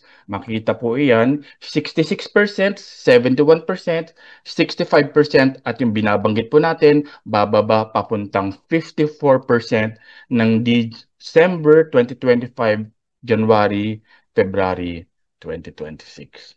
Okay? Ayon naman po doon sa pag-aaral ng International Research Institute ng Columbia University, karamihan ng mga models natin, most models favor La Nina to emerge in the coming season, persisting through December, January, February before transitioning back to ENSO neutral in early 2026. So makikita po natin dito yung iba't ibang mga climate models na tinitingnan natin at mula nga po doon ay nakikita natin yung pagbaba ng temperatura, particularly sa mga minomonitor nating ENSO regions at unti-unti itong aakyat sa mga susunod na buwan, particularly in the early 2026. Dahil dyan, hashtag Bantay Klima. Gamitin po ninyo ito, itong hashtag Bantay Klima sa ating mga social media platforms gaya ng Facebook at X sa Twitter para po mabantayan din natin yung inyong mga obserbasyon. So, ayon sa ENSO Alert System status ng DOST Pag-asa, tayo po ay nasa ilalim na as of September 24, ngayong araw po, 2025, nasa ilalim pa rin po tayo ng La Nina Alert. Ang ibig sabihin po niyan, cool and neutral conditions are still present in the tropical Pacific. However, climate models suggest around 70% chance of La Nina forming in October, November, December 2025 season, and it is likely to persist until December 2025 all the way to January, February 2026. Kaya po tayo ay nasa ilalim ng La Nina alert. So ito naman po yung ating outlook, which is basically the highlight of our climate forum this morning. Hashtag again, Bantay Klima. May tatlo po tayong ipapakitang climate outlook natin. Una po yung rainfall, temperature, and tropical cyclone. And these are the weather systems that may affect the country again for the forecast period for October to March, October 2025 all the way to March 2026. So we are expecting localized thunderstorms, easterlies, intertropical convergence zone, tropical cyclones, low pressure area, the southwest monsoon that we have been discussing earlier on in this climate forum, and then the transition to northeast monsoon sa hanging amihan po sa buwan ng Oktubre o Nobyembre, at makakaranas din po tayo ng mga frontal systems, ridge of high pressure area, and shear lines. Ito po yung ating pagtataya sa dami ng ulan sa buwan ng Oktubre, at makikita po natin dito, karamihan po ng mga probinsya, 57 provinces across the country are expected to experience near normal rainfall, and most of these provinces are located in the Mindanao and Northern Luzon, whereas there are 27 provinces that are expected to experience above normal rainfall, and most of these provinces are located particularly in Central Luzon and parts of the Calabarzon and Mimaropa area. For November 2025, so we are expecting 55 provinces. So, na probinsya yung posible makaranas ng above normal rainfall, at karamihan po ng mga probinsyang yan ay makikita dito po sa may bandang bahagi, malaking bahagi ng Luzon at ilang mga probinsya ng Visayas at Mindanao. At mapapansin din po natin, unti-unti na po nagta-transition yung pattern ng ulan mula po dun sa kanlurang bahagi ng bansa papunta dun sa silangang bahagi ng bansa. Okay? For December 2025, mas marami na po yung mga probinsya na posibleng makaranas ng above normal rainfall. 66 provinces po yan, at karamihan po ng mga probinsyang yan ay matatagpuan dun sa hilagang bahagi ng Luzon, kasama na po ang malaking bahagi ng Visayas at ilang mga probinsya natin dito sa may bandang Mindanao. At meron din po tayong 18 provinces ang posibleng makaranas ng near normal rainfall.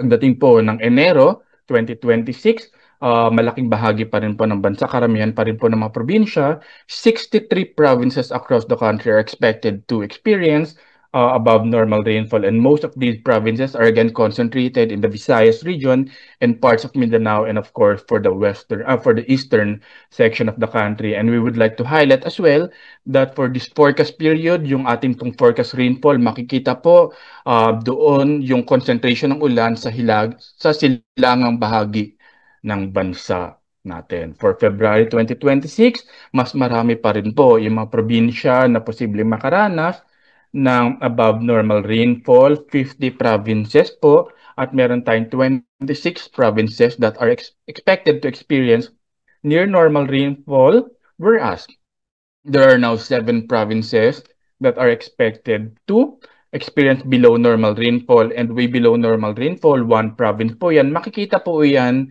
doon sa kanlurang bahagi ng Luzon, doon po sa may northwestern Luzon, whereas for the most parts of the country, particularly in the Bicol region, Mindanao, and several parts of the Visayas, are expected to experience above normal rainfall conditions. For March, makikita po natin yung transition na. So meron na lamang po tayong 22 provinces na magkakaroon ng above normal rainfall, 31 provinces po for near normal rainfall, and most of them are found in the Bicol region and parts of Eastern Visayas. Whereas for the below normal rainfall and way below normal rainfall, karamihan po yan ay matatagpuan sa mga probinsyang nakabilang sa Luzon. At marami po tayong mga forecast values para sa ating mga kababayan. Buksan lamang po ninyo at yung link na nakalagay dito and yung QR code dito. Meron po tayong forecast rainfall in terms of millimeters and percent of normal rainfall by province and by region. Para po sa inyo yan, #BantayKlima. Meron din po tayong mga selected rain stations over dams and lakes, selected watershed areas across the country, selected river basins across the country, again in terms of millimeters and in terms of percent of normal rainfall. It is up for you to download all this data. And we are also providing in terms of probability, meron po tayo yan both for synoptic and agromet stations by DOST Pag-asa, and of course for some industries that require specific information as regard to the number of dry days, meron din po tayo niyan per province. So ang gagawin nyo lamang po, bisitahin yung website ng DOST Pag-asa, scan yung QR code, makukuha po ninyo ng libre ang mga impormasyong ito for the period October 2025 all the way to March 2026. On the other hand, we also have the monthly temperature forecast. So karamihan po ng mga stasyon ng DOST Pag-asa, particularly for October, November, December 2025, we are expecting slightly to above average temperature. Mas mainit po. Pagdating naman po natin ng January, February, March 2026, mas marami po dito yung magkakaroon ng near average temperature, particularly in several areas of northern Luzon and some areas in eastern Visayas. And I would also like to highlight the forecast ranges for the extreme temperature. I would like to highlight at this point for January, February, and March 2026, we are expecting na mababa po yung mga temperature natin, particularly for the mountainous Luzon, kasi lagi pong binibisita itong mga lugar na to. So magkakaroon po tayo ng mas mababang mga temperatura pagdating po ng January, February, and March 2026 doon po sa mountainous areas ng Luzon. At pagdating po natin ng Marso 2026, doon naman po sa maximum temperature na tinitingnan natin, ay nakikita natin na posible na pong unti-unting tumaas yung mga extreme temperature natin across several areas that we are monitoring, specifically Northern Luzon, Lowland Luzon, Mountainous Luzon, in Metro Manila, Lowland Visayas, Lowland Mindanao, and Mountainous Mindanao. And again, these information are up to you to download. Ipapakita din po yan sa website ng DOST Pag-asa.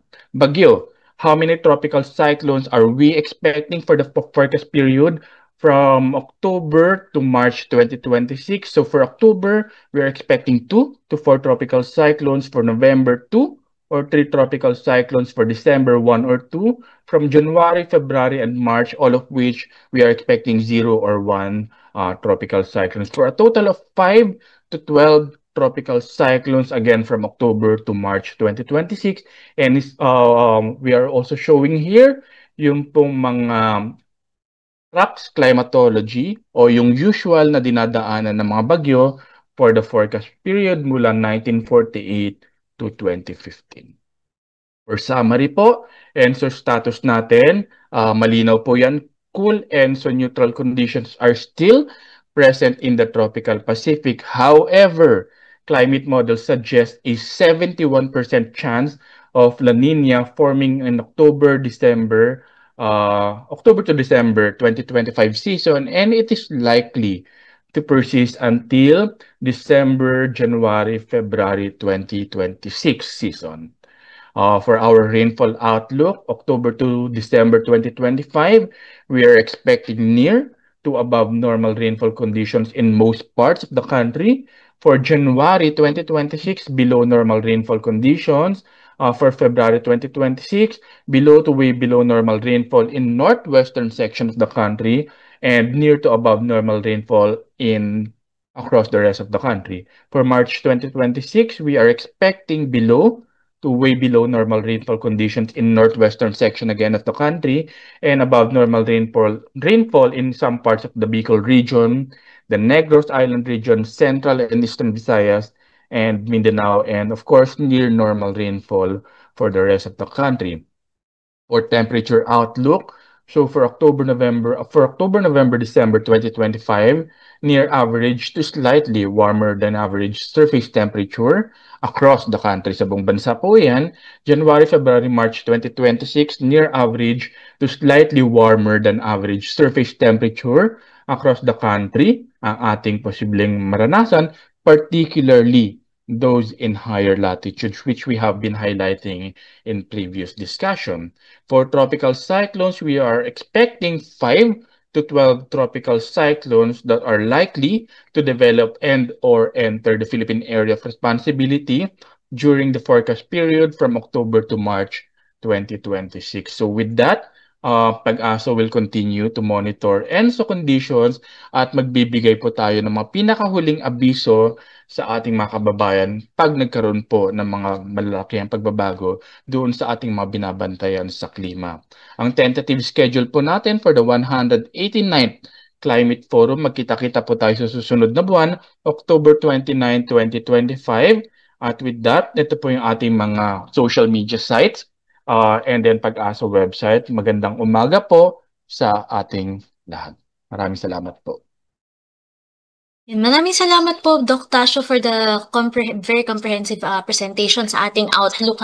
So nakita na po natin yung mga maaari nating i-expect sa susunod pa na 6 na buwan. So if you have questions po dun sa ating presenter, especially Doc Tasio and yung previous presentations natin, pwede na po natin yan i-type sa ating chat box. Kasi from this moment po, entertain na tayo ng questions. So I would like to call on Sir Juni Ruiz to moderate our forum, open forum rather. Sir Juni.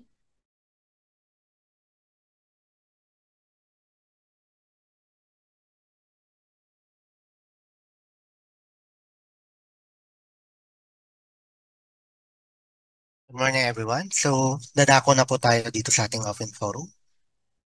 So magandang umaga po sa lahat. Kanina, napakinggan natin yung ating mga presenters mula sa ulat panahon, mga recent dam updates sa dam conditions, lalo na po sa mga dams dito sa Luzon. Kung ano ang naging klima sa nakaraang 2 buwan in terms of rainfall, temperature at dami ng bagyo. At dumako naman po tayo sa forecast mula sa susunod na 2 linggo hanggang sa susunod na 6 na buwan in terms po sa kalagayan ng El Niño Southern Oscillation. Kung ano yung mga weather systems na makakaapekto sa bansa natin, lalong-lalo na po yung mga tinatawag nating rain-bearing weather systems na maapektuhan ng posibleng La Nina by the end of the year. At kung gaano ito makakaapekto sa dami ng mga pag-ulan natin at sa temperatura at sa bilang ng mga araw na may ulan. sa loob ng or sa susunod na 6 na buwan?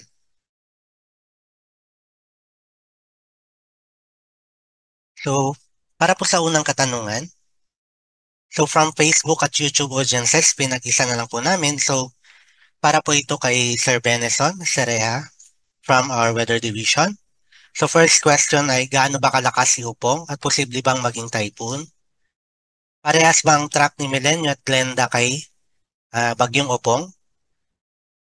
At gaano ba siya makakapaminsala, lalong-lalo na sa mga areas na dadaanan nito? So, maapektuhan daw po ba ang Ormoc, Leyte? At ano po ba yung mga possible flight conditions over the weekend? At kung kailan daw po ilalabas ulit yung updated na wind signal? Sir Benson? Thank you, Sir Juni, for your questions. Bali, ihuli ko na lang po yung tungkol kay Milenio and Glenda. Iniintay ko lang po yung data from our fellow forecasters. So yung unang tanong po is, gaano ba kalakas si Opong? At posible ba itong maging typhoon? So far po, based dun sa ating latest track, severe tropical storm po yung possible na intensity nito upon reaching Eastern Visayas and Southern Luzon. No? Yung estimated na lakas po niya is around 100 kilometers per hour. However, hindi pa rin natin i-rule out na maaaring magkaroon po ng pagbabago sa ating mga future na mga tracks at saka yung future intensities natin. At dahil ito'y nasa may karagatan pa, possible pa na lumakas pa ito into nandun yung small chance na lumakas pa ito bilang isang typhoon with 120 kilometers per hour before reaching dun sa ating landmass ng Bicol and Samar. Yung number 3, nasa Ormoc po, yung weather condition no, sa Ormoc. No? So sa Ormoc Leyte, we're seeing po na magkakaroon agad ng effect yung outer parts or outer rain bands nitong si Bagyong Opong by tomorrow, and then ina-expect nga natin na magtataas tayo dyan ng mga wind signals dyan sa may northern and central portions of Leyte up to possibly signal number 2 or signal number 1. So makakaranas din ng mga pagbuso ng hangin sa araw ng Friday at mas lalakas pa yung mga pag-uulan. Now for number 4, what will be the possible flight conditions over the weekend? Inaasahan natin kasi over the weekend, nasa may West Philippines na itong si Bagyong Opong and moving away from our country. So yung magkakaroon ng mga pag-ulan during those days will be the western section of Luzon. Itong Occidental Mindoro, Palawan, and then some portions pa of Zambales, Bataan, and Calabarzon, as well as Metro Manila. Medyo maulan pa rin. Pero yung flight conditions, kung pagbabasihan lamang po yung weather, mukhang less likely naman po na magkakaroon ng mga suspensions. Possible postponement kung mayroon lamang mga disruptive na mga thunderstorms. So lagi tayo makipag-coordinate sa inyong mga airline companies. And then, number 5, tanong lang po, ano po ang oras ilalabas ang wind signal? As of 11 in the morning, mukhang wala pa naman po tayong itataas na wind signals. But within the day, such as maring mamayang hapon or gabi, ay magtataas po tayo ng wind signal dito sa may parting Eastern Visayas and Bicol region, signal number 1. But take note po, ang highest natin is up to signal number 3, dun sa mga mismong dadaanan po na po. Now, pumunta na po tayo dun sa track ng Milenio and ni Glenda. Okay. So yung kung babalikan po natin itong dalawang bagyo, si Glenda po was in 2014, Milenio was in 2006, if I'm not mistaken. So sila po ay parehong dumaan sa taas ng Metro Manila. Okay. So both of those, si Milenio at si Glenda, both of those ay dun sa may taas na parte, pero naapektuhan din po yung eye wall nung dalawang bagyo na to, yung Metro Manila, kaya naging malakas talaga yung impacts niya. As for Opong, kasi based po dun sa ating latest track, ilalim ng Metro Manila. So, nandyan yung medyo kakaibang behavior nito in terms of pag-ulan and in terms of hangin, lakas ng hangin. Yung estimated natin for Metro Manila sa passage nitong si Opong is more or less 100 kilometers per hour and possible hanggang signal number 3. Yun po. Unlike si Milenio and Glenda, pareho po silang umabot ng typhoon category. So mas malakas po sila di hamak.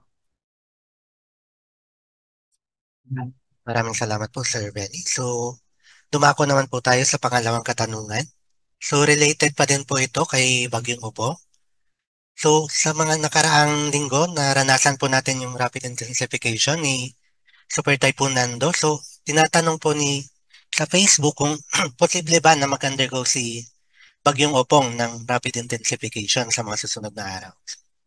Again, Sir Ben. Thank you, Sir Juni. So kung ipoproject din po natin yung ating track, no? Yung ating maximum kasi na lakas as of now is 110 kilometers per hour throughout its passage dito sa may Luzon and Visayas. So yung rapid intensification, hindi natin niro-rule out dahil nandyan pa rin nga siya sa may karagatan and possible before landfall, lumakas pa ito bilang isang typhoon. However, yung possibility to turn into a super typhoon, maliit pa naman po sa ngayon dahil ang threshold natin for super typhoon po is 185 kilometers per hour. Diba? Maraming salamat, Sir Ben. Let's proceed po sa ating pangatlong katanungan. So, para pa din po to kay Sir Benison Sareas. Then, kung may taga-NCR PRC po tayo, pwede din silang dagdag po dito sa sagot sa tanong ni Sir Torpedo, CDRMO. So, question, I have seen different government agencies use varying meanings for heavy rainfall warnings. So, for example, some agencies define the levels as yellow advisory, orange alert, then red is emergency. Then meanwhile, sa Pag-asa, NCRPRSD uses yellow, be alert, orange, be prepared, then red, take action. So, since we source our data from Pag-asa PRSD, we use their definition as our basis for early warnings dissemination. May we clarify which set of meanings is the recommended standard for interpreting this heavy rainfall warning levels? So, Sir Benny? Thank you, Sir Juni, and thank you din po sa napakagandang tanong, no? I think mag-input din po ang NCR, PRS, or anyone from PRS po regarding dito sa ating katanungan, no? So yung nire-release po ng Weather Division ng Pag-asa ay yung advisories. So we have advisories that are categorized based on color, but we are more focused on the impacts on those colors that we are putting out na every 6 hours po, no? So sa ngayon, ibig sabihin nung Zambales, yung flash ko po kanina na Zambales, Bataan, Occidental Mindoro, meron tayong possible na yellow advisory for today. Ibig sabihin po, merong 50 to 100 millimeters sa dami ng ulan. This is not the same as the yellow rainfall warning po na nilalabas ng ating mga PRSDs. So yung impact kasi ng yellow is merong localized flooding, may chance rin po ng mga landslides, at yun ay within a 24-hour period. So yung decision po ng local government units for suspension is, kung tutusin, mas helpful po siya kasi yung advance nung issuance po namin ng advisories is up to 3 days, whereas yung real-time na warnings po, doon kayo pupunta po sa ating mga heavy rainfall warnings, such as yung be alert nga for yellow. Ibig sabihin yan, meron ding definition actually yung heavy rainfall warnings natin, no? Kung i-describe po natin yan, yung yellow warning is technically heavy rains within the next 2 hours. Yung orange naman na warning is intense rains. And for red rainfall warning is for torrential rains. Whereas for advisories, more on impacts in terms of flooding and in terms of landslides. Maraming salamat po, Sir Benny. So may I call on Ma'am Telma po for additional comments? Saka susunod po yung NCR PRSD natin. Ma'am Telma? Morning. Sorry, Yes, ma'am.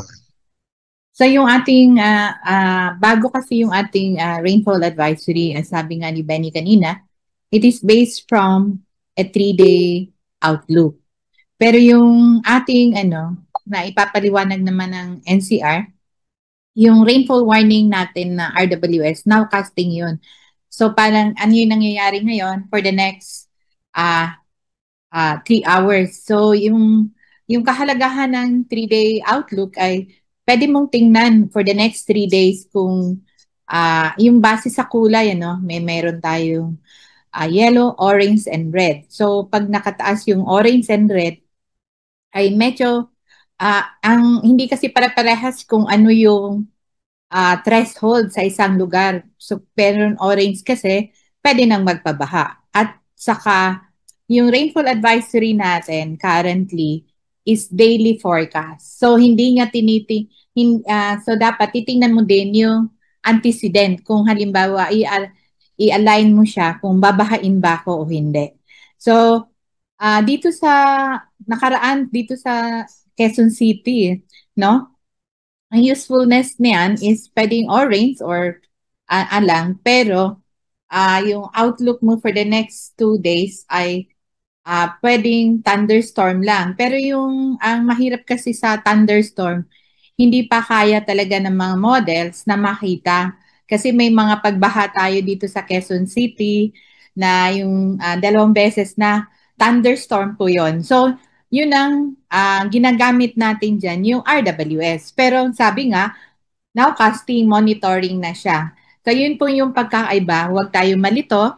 Yung RWS now, or for the next 3 hours. Tapos yung advisory natin is for the 24-hour. Meron ngang siguro yung iba naghihingi sila 24, pero ano ba yung hourly or 6 hourly? So hindi natin alam kung pwede natin maibigay yon. Pero currently, ang kaya natin ibigay yung daily. So hopefully ay naipaliwanag natin. Pero ang anong siguro sa general public, ang tingnan natin yung kulay. Kasi yung kulay na orange and red, pwede na may epekto. Salamat. Maraming salamat po, Ma'am Telma, sa paglilinaw. So, naintindihan naman po ng lahat. So, ito po yung kaibahan ng nowcasting sa kayong weather forecast. So, dumako po tayo sa susunod na katanungan. So, tawagin ko po ulit si Ma'am Telma. Kailan po ang transition period ng amihan? So, ang katanungan po ay galing kay Sir Will Maigrito via Zoom. Ma'am Telma? So, yung monitoring natin, sa CLIMS, baka maanuhan natin Yes yan. po. Sige po. Doc Tasha? Okay. Alright, maraming salamat, Ma'am Telma, Sir Juni. Normally and climatologically, the onset of the northeast monsoon in the country begins in the 3rd week of October up to the 1st week of November. So if we're going to see doon po sa ating monitoring noong transition ngayon, posible po itong pumasok doon sa ganong range, beginning perhaps in the 2nd week of October all the way to the 3rd week of October. So yun po yung nakikita natin, posibleng transition natin, provided that all the environmental conditions are favorable for such a transition. Juni. Maraming salamat, Doc Tasha. Ma'am Telma? So, sa ngayon po, inaasahan natin na paunti-unting hihina na po yung ating habagat at papunta na po tayo paunti-unti sa transition towards amihan by October at November. So, ito po yung kasunod na katanungan. So, pagkatapos po ba ng La Nina sa December, El Nino naman sa early 2026 po ba? So, may call on Ma'am Telma or Doc Tasha to answer this question from Mr. Delvin Verona via YouTube. Ako na lang yung sasagot. Maraming salamat po kay Sir Delvin Verona via YouTube doon sa kanyang katanungan na pagkatapos po ba ng La Nina sa December, El Nino naman sa early 2026. Doon po sa pinakita natin kanina, mataas nga po yung chance sa around 71% yung chance na magkaroon tayo ng La Nina during October, November, December 2025. However, the chances for El Nino is not that high. Mas tatawid po tayo papunta naman doon sa ENSO neutral condition. Bagamat hindi niyo po natatanong, pagdating po natin ng January, February, March hanggang April, May, June, ay mas malamang po yung chance ng ENSO neutral condition. So to answer your question, it is not El Nino but rather ENSO neutral condition yung ating ine-expect. Salamat po, Sir Verona. Maraming salamat po, Doc Tasho. So usually naman po, after matapos yung El Nino or La Nina, it is followed by neutral conditions for the next 3 to 6 months then. Depende na lang po sa mga updates na ipapalabas ng Pag-asa. So continuous monitoring pa din po tayo after po ng La Nina na pino-forecast natin na La Nina this year.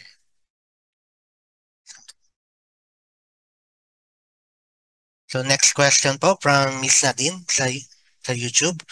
Yung sa subseasonal forecast kanina, Yung mataas na rainfall threshold beyond 50 mm ay low lang over Bicol region. Ibig sabihin po ba nito, yung possible impacts ng bagyong Opong sa Bicol ay hangin lang at hindi gaano ang ulan? Thanks. So may I call on Miss Joanne and followed by Sir Benison. So regarding po sa rainfall forecast related to bagyong Opong.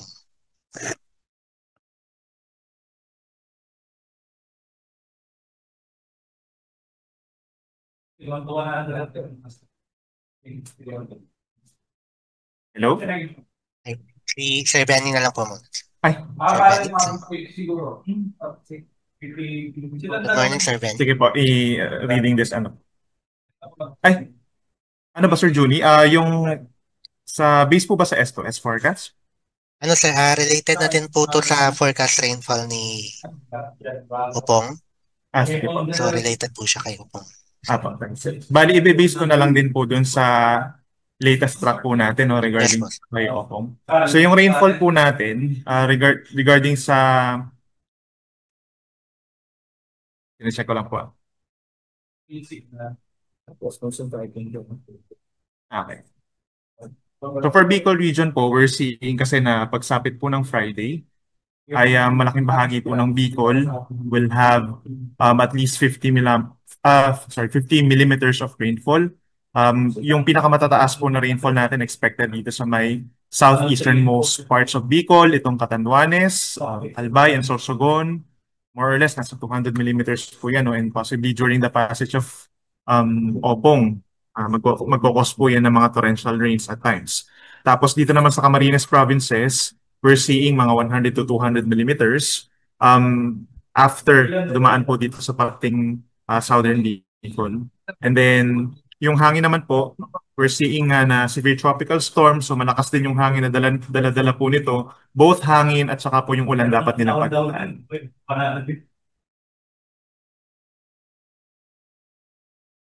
Maraming salamat po, Sir Benny. So, si Sir Joey Figuracion na lang po in behalf po ng S2S forecast. Sir Joey? Ayan, mag-a-add lang po siguro ako. Doon po sa nakikita nyo kanina, although may mataas, nakikita nyo po, nag-focus kayo doon sa mataas ng beyond 50 mm. That's about 51 to 99 mm, no? So, medyo malaki pa rin po siya na amount. At kung nakikita nyo po, probability ng forecast is about medium chance. Ibig sabihin, maari yung model po ay hindi niya pa na-capture yung kasi ang basis po natin ito ay single model only. So, marami po tayong na tinitingnan. So, mas tingnan talaga natin yung forecast na 3 days kasi medyo mas ando na yung uncertainty, medyo kumukonti na yung uncertainty o nagle-lessen na yung uncertainty. This one is about in-average mo yung isang linggo. Maari kasi ang nangyayari nito is yung latter part ng linggo ay mababa yung rainfall, but yung first couple of days or 3 days in the span of 1 week ay mataas yung rainfall. So, likely, ang nakikita ng model is mataas yung uncertainty. So, pero may medium probability po tayong tinitingnan, like 50-50. So, maari po na doon sa mga succeeding or mga succeeding update ay makakapture na ng model. So, not necessarily na tayo na ganito in a week. Magiging kampante na po tayo na konti lang ang nakikita ng model. So, titingnan pa rin po natin yung mga succeeding update ng Pag-asa. So, mayroon po tayong next na update nito before Friday. So, tingnan po natin doon kung mayroon makikitang pagbabago. But sa forecasting side po, sa weather forecasting side, ina-update din po nila yan base sa mga models pa na other models. So, that's why pag sa weather forecasting, marami pa pong layer of analysis kasi mayroon pa po mga tool na ginagamit na in addition dito po sa binibigay na S2S forecast. So ito po kasi is simple forecast model for a single model only. So yun po ang ating kasagutan dyan. Not necessarily po na hindi mataas yung rainfall na ating tinitingnan sa Bicol region. Maraming salamat po, Sir Joe. Pag tingnan mo kasi yung probability ng greater than 50. Pero pag tingnan mo yung greater than 200, may chance siya. No? So, pagtingin Nasa sa mapa. No? Yes po, titignan din natin yung more than about moderate din naman kasi ang more than 200 or more than 150 millimeters. So titignan din po natin yun. Wag lang po tayo dun mag-focus sa around 50 millimeter na nagpupula o nag-orange. Pero tingnan natin na medyo nagkakaroon naman siya ng moderate chance doon sa mapa na pinakita kanina. Thank you po. Pataas ng pataas, no? So, para tingnan natin. Para hindi tayo nalilito dun sa 3-day. So, titingnan mo lang kasi yung sa weekly din, ano. So, kung mas ano na yung for the next 3 days, kasi as the farther their forecast period, mas less yung skill. Pero yung pinapakita niya, may ano siya, may probability. So ngayon, yung pinakita kanina ni Sir Benison is kulay pula yung Bicol area, no? So yan ang bantayan natin na pwedeng magpabaha in this coming Friday yung ano niya, no? Yung forecast ng mataas na ulan sa Bicol area. Thank you. Thank you po, Ma'am Telma. So maraming salamat po, Sir Benson, Ma'am Telma at Sir Joey sa mga paglilinaw. Then, dumako po. I think that would be the last question, right? Wait lang.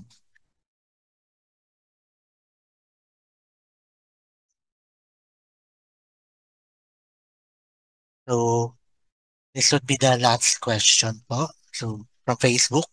During the transition of Amihan, how will typhoon patterns behave? So, I think may I call on Dr. Shaw with this po. Then, followed by Sir Benison. Salamat.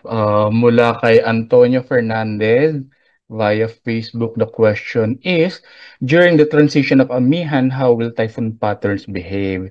Example, the trough or tropical cyclone. This is not a very simple question to answer. Because of course, the Amihan is primarily an atmospheric system, whereas the tropical cyclone generally it's marine meteorological system. Okay. Kapag halimbawa po mainit yung karagatan malapit sa Pilipinas at lumakas yung hanging amihan, ibig sabihin po nun favorable po siya doon sa formation natin ng convective activities. That's one. So it could be conducive for tropical cyclone formation. Now, if the amihan will actually be more intense than normal, ang gagawin po niyan, itutulak po niya yung track naman nung bagyo pasadsad pa ibaba. So posible po yun yung mangyari. So it is not really a question of just amihan, but rather it's the interaction between the oceanic environment and of course the atmospheric environment. Paano naman nakakatulong yung hanging amihan maliban dun sa pagsadsad pa ibaba ng mga track patungo sa katimugang bahagi ng bansa towards the southern part of the country?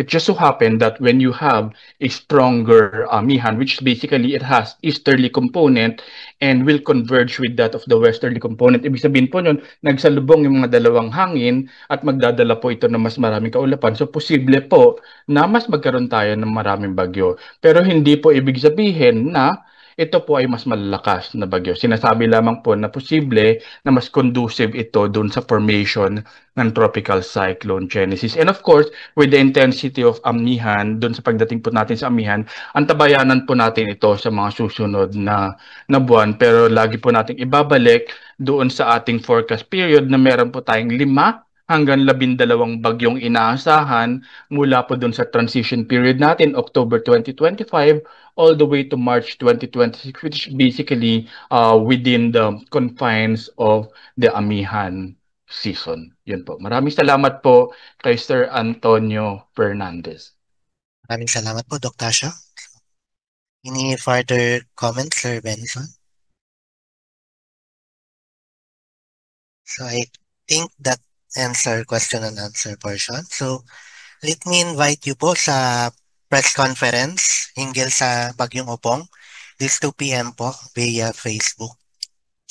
Maraming salamat po. Then we will flash.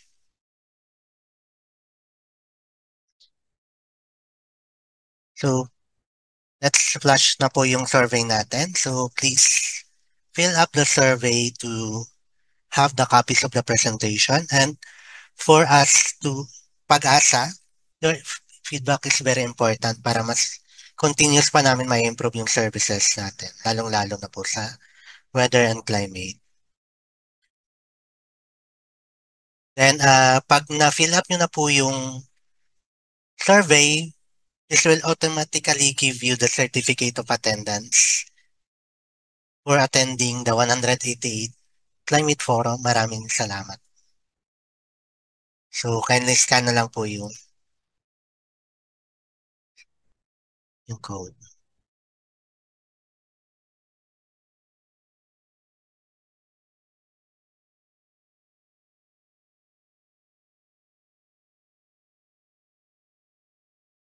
Sige. Ayan, so maraming salamat po sa participation ninyo sa ating naganap na open forum. Of course, to our resource speakers para sa pagsagot ng ating mga questions, and sa ating mga participants sa Facebook, YouTube, and dito sa Zoom sa mga pinadala nyo pong message, questions. Yan. So ilalagay po dito sa ating chat box ng ating kasamahan yung link para sa ating survey form as well as for the copy of the certificate of attendance para po sa pag-attend ninyo dito sa ating climate forum. So ayan na po. Nandiyan na po sa ating chat box yung link. So kindly answer yung ating survey form para po malaman namin kung ano po yung feedback nyo sa ating mga ginagawa, sa ating ginagawang climate forum para ma-improve pa po namin ang delivery ng aming service sa inyo. Ayan. So to officially close, habang nagsasagot po kayo ng inyong mga survey link, ng ating feedback form, may I call on Ms. Telma Cinco for the closing remarks, Weather Services Chief of the Climatology and Agrometeorology Division. Ma'am Telma. Maraming salamat, Val. At ang galing, we are on time, 11, no? So, magandang umaga sa ating lahat. So, on behalf of our administrator, Dr. Nathaniel Servando, and also yung kanina nag-open, I want to acknowledge also Ms. Shirley David, our Deputy Administrator for Admin and Engineering.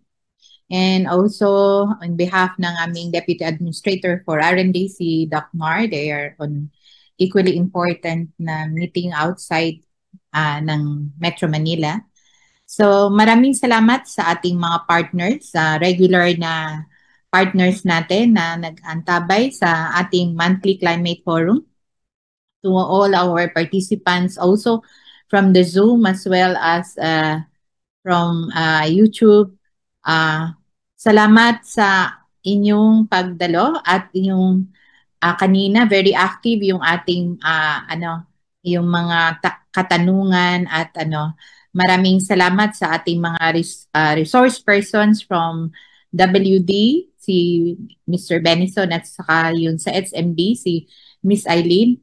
So I hope ay naliwanagan kayo sa iyong mga katanungan at currently nga may binabantayan tayong bagyo. At sana hindi na siya lalakas na talagang typhoon.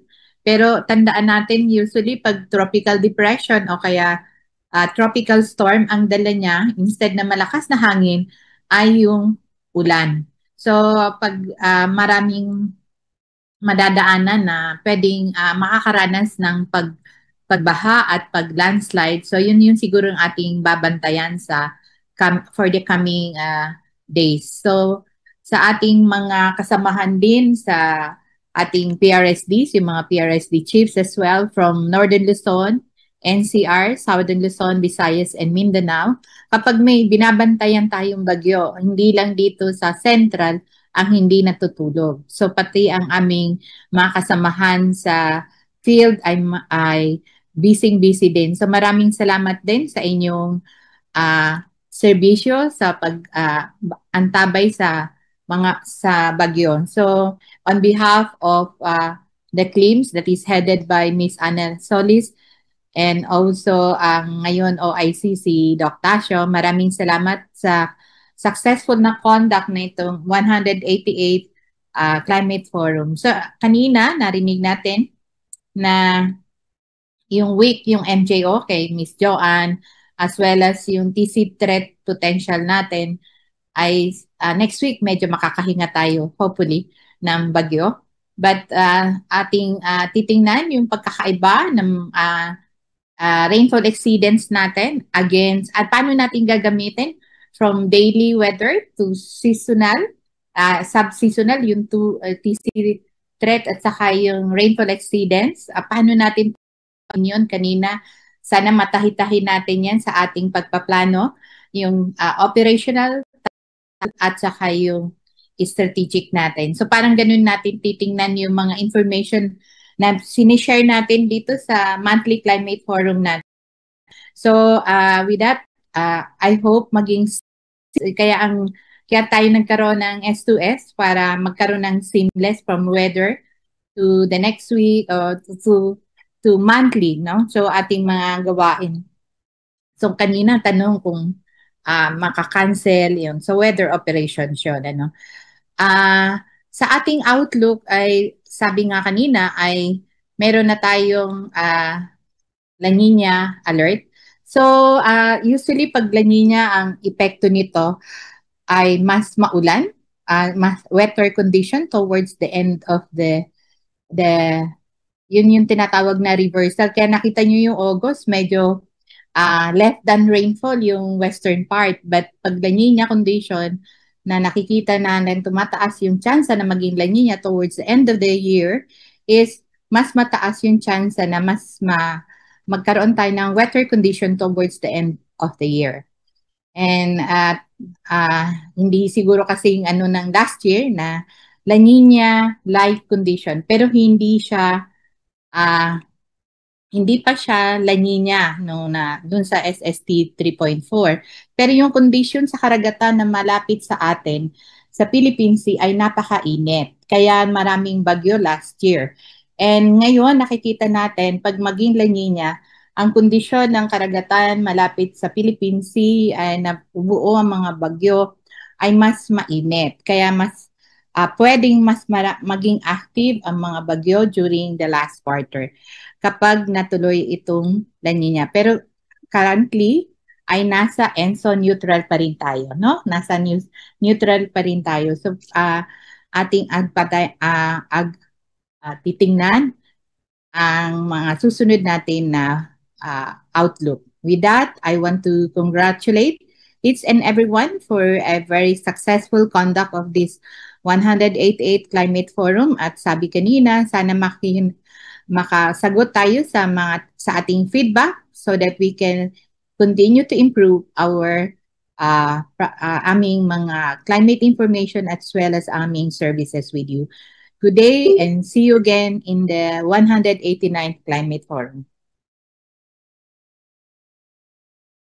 Maraming salamat po, Ma'am Telma, for that inspiring closing remarks din po and for the information nung lahat po ay nagbigay pa tayo ng mga additional na statements si Ma'am Telma. So with that, I think this officially ends our Climate Forum for our 188th Climate Forum. So another successful conduct of the Climate Forum. And again, we would like to thank everyone watching us via YouTube, Facebook, and our Zoom. So, kita-kita po ulit tayo sa susunod na 189th Climate Forum. So, ayun. So, gusto rin po namin pasalamatan yung aming mga kasamahan dyan sa ICT. Maraming salamat po for always assisting us sa ating monthly conduct ng forum. And ayan po ulit yung ating feedback form. If you could just answer yung ating feedback form.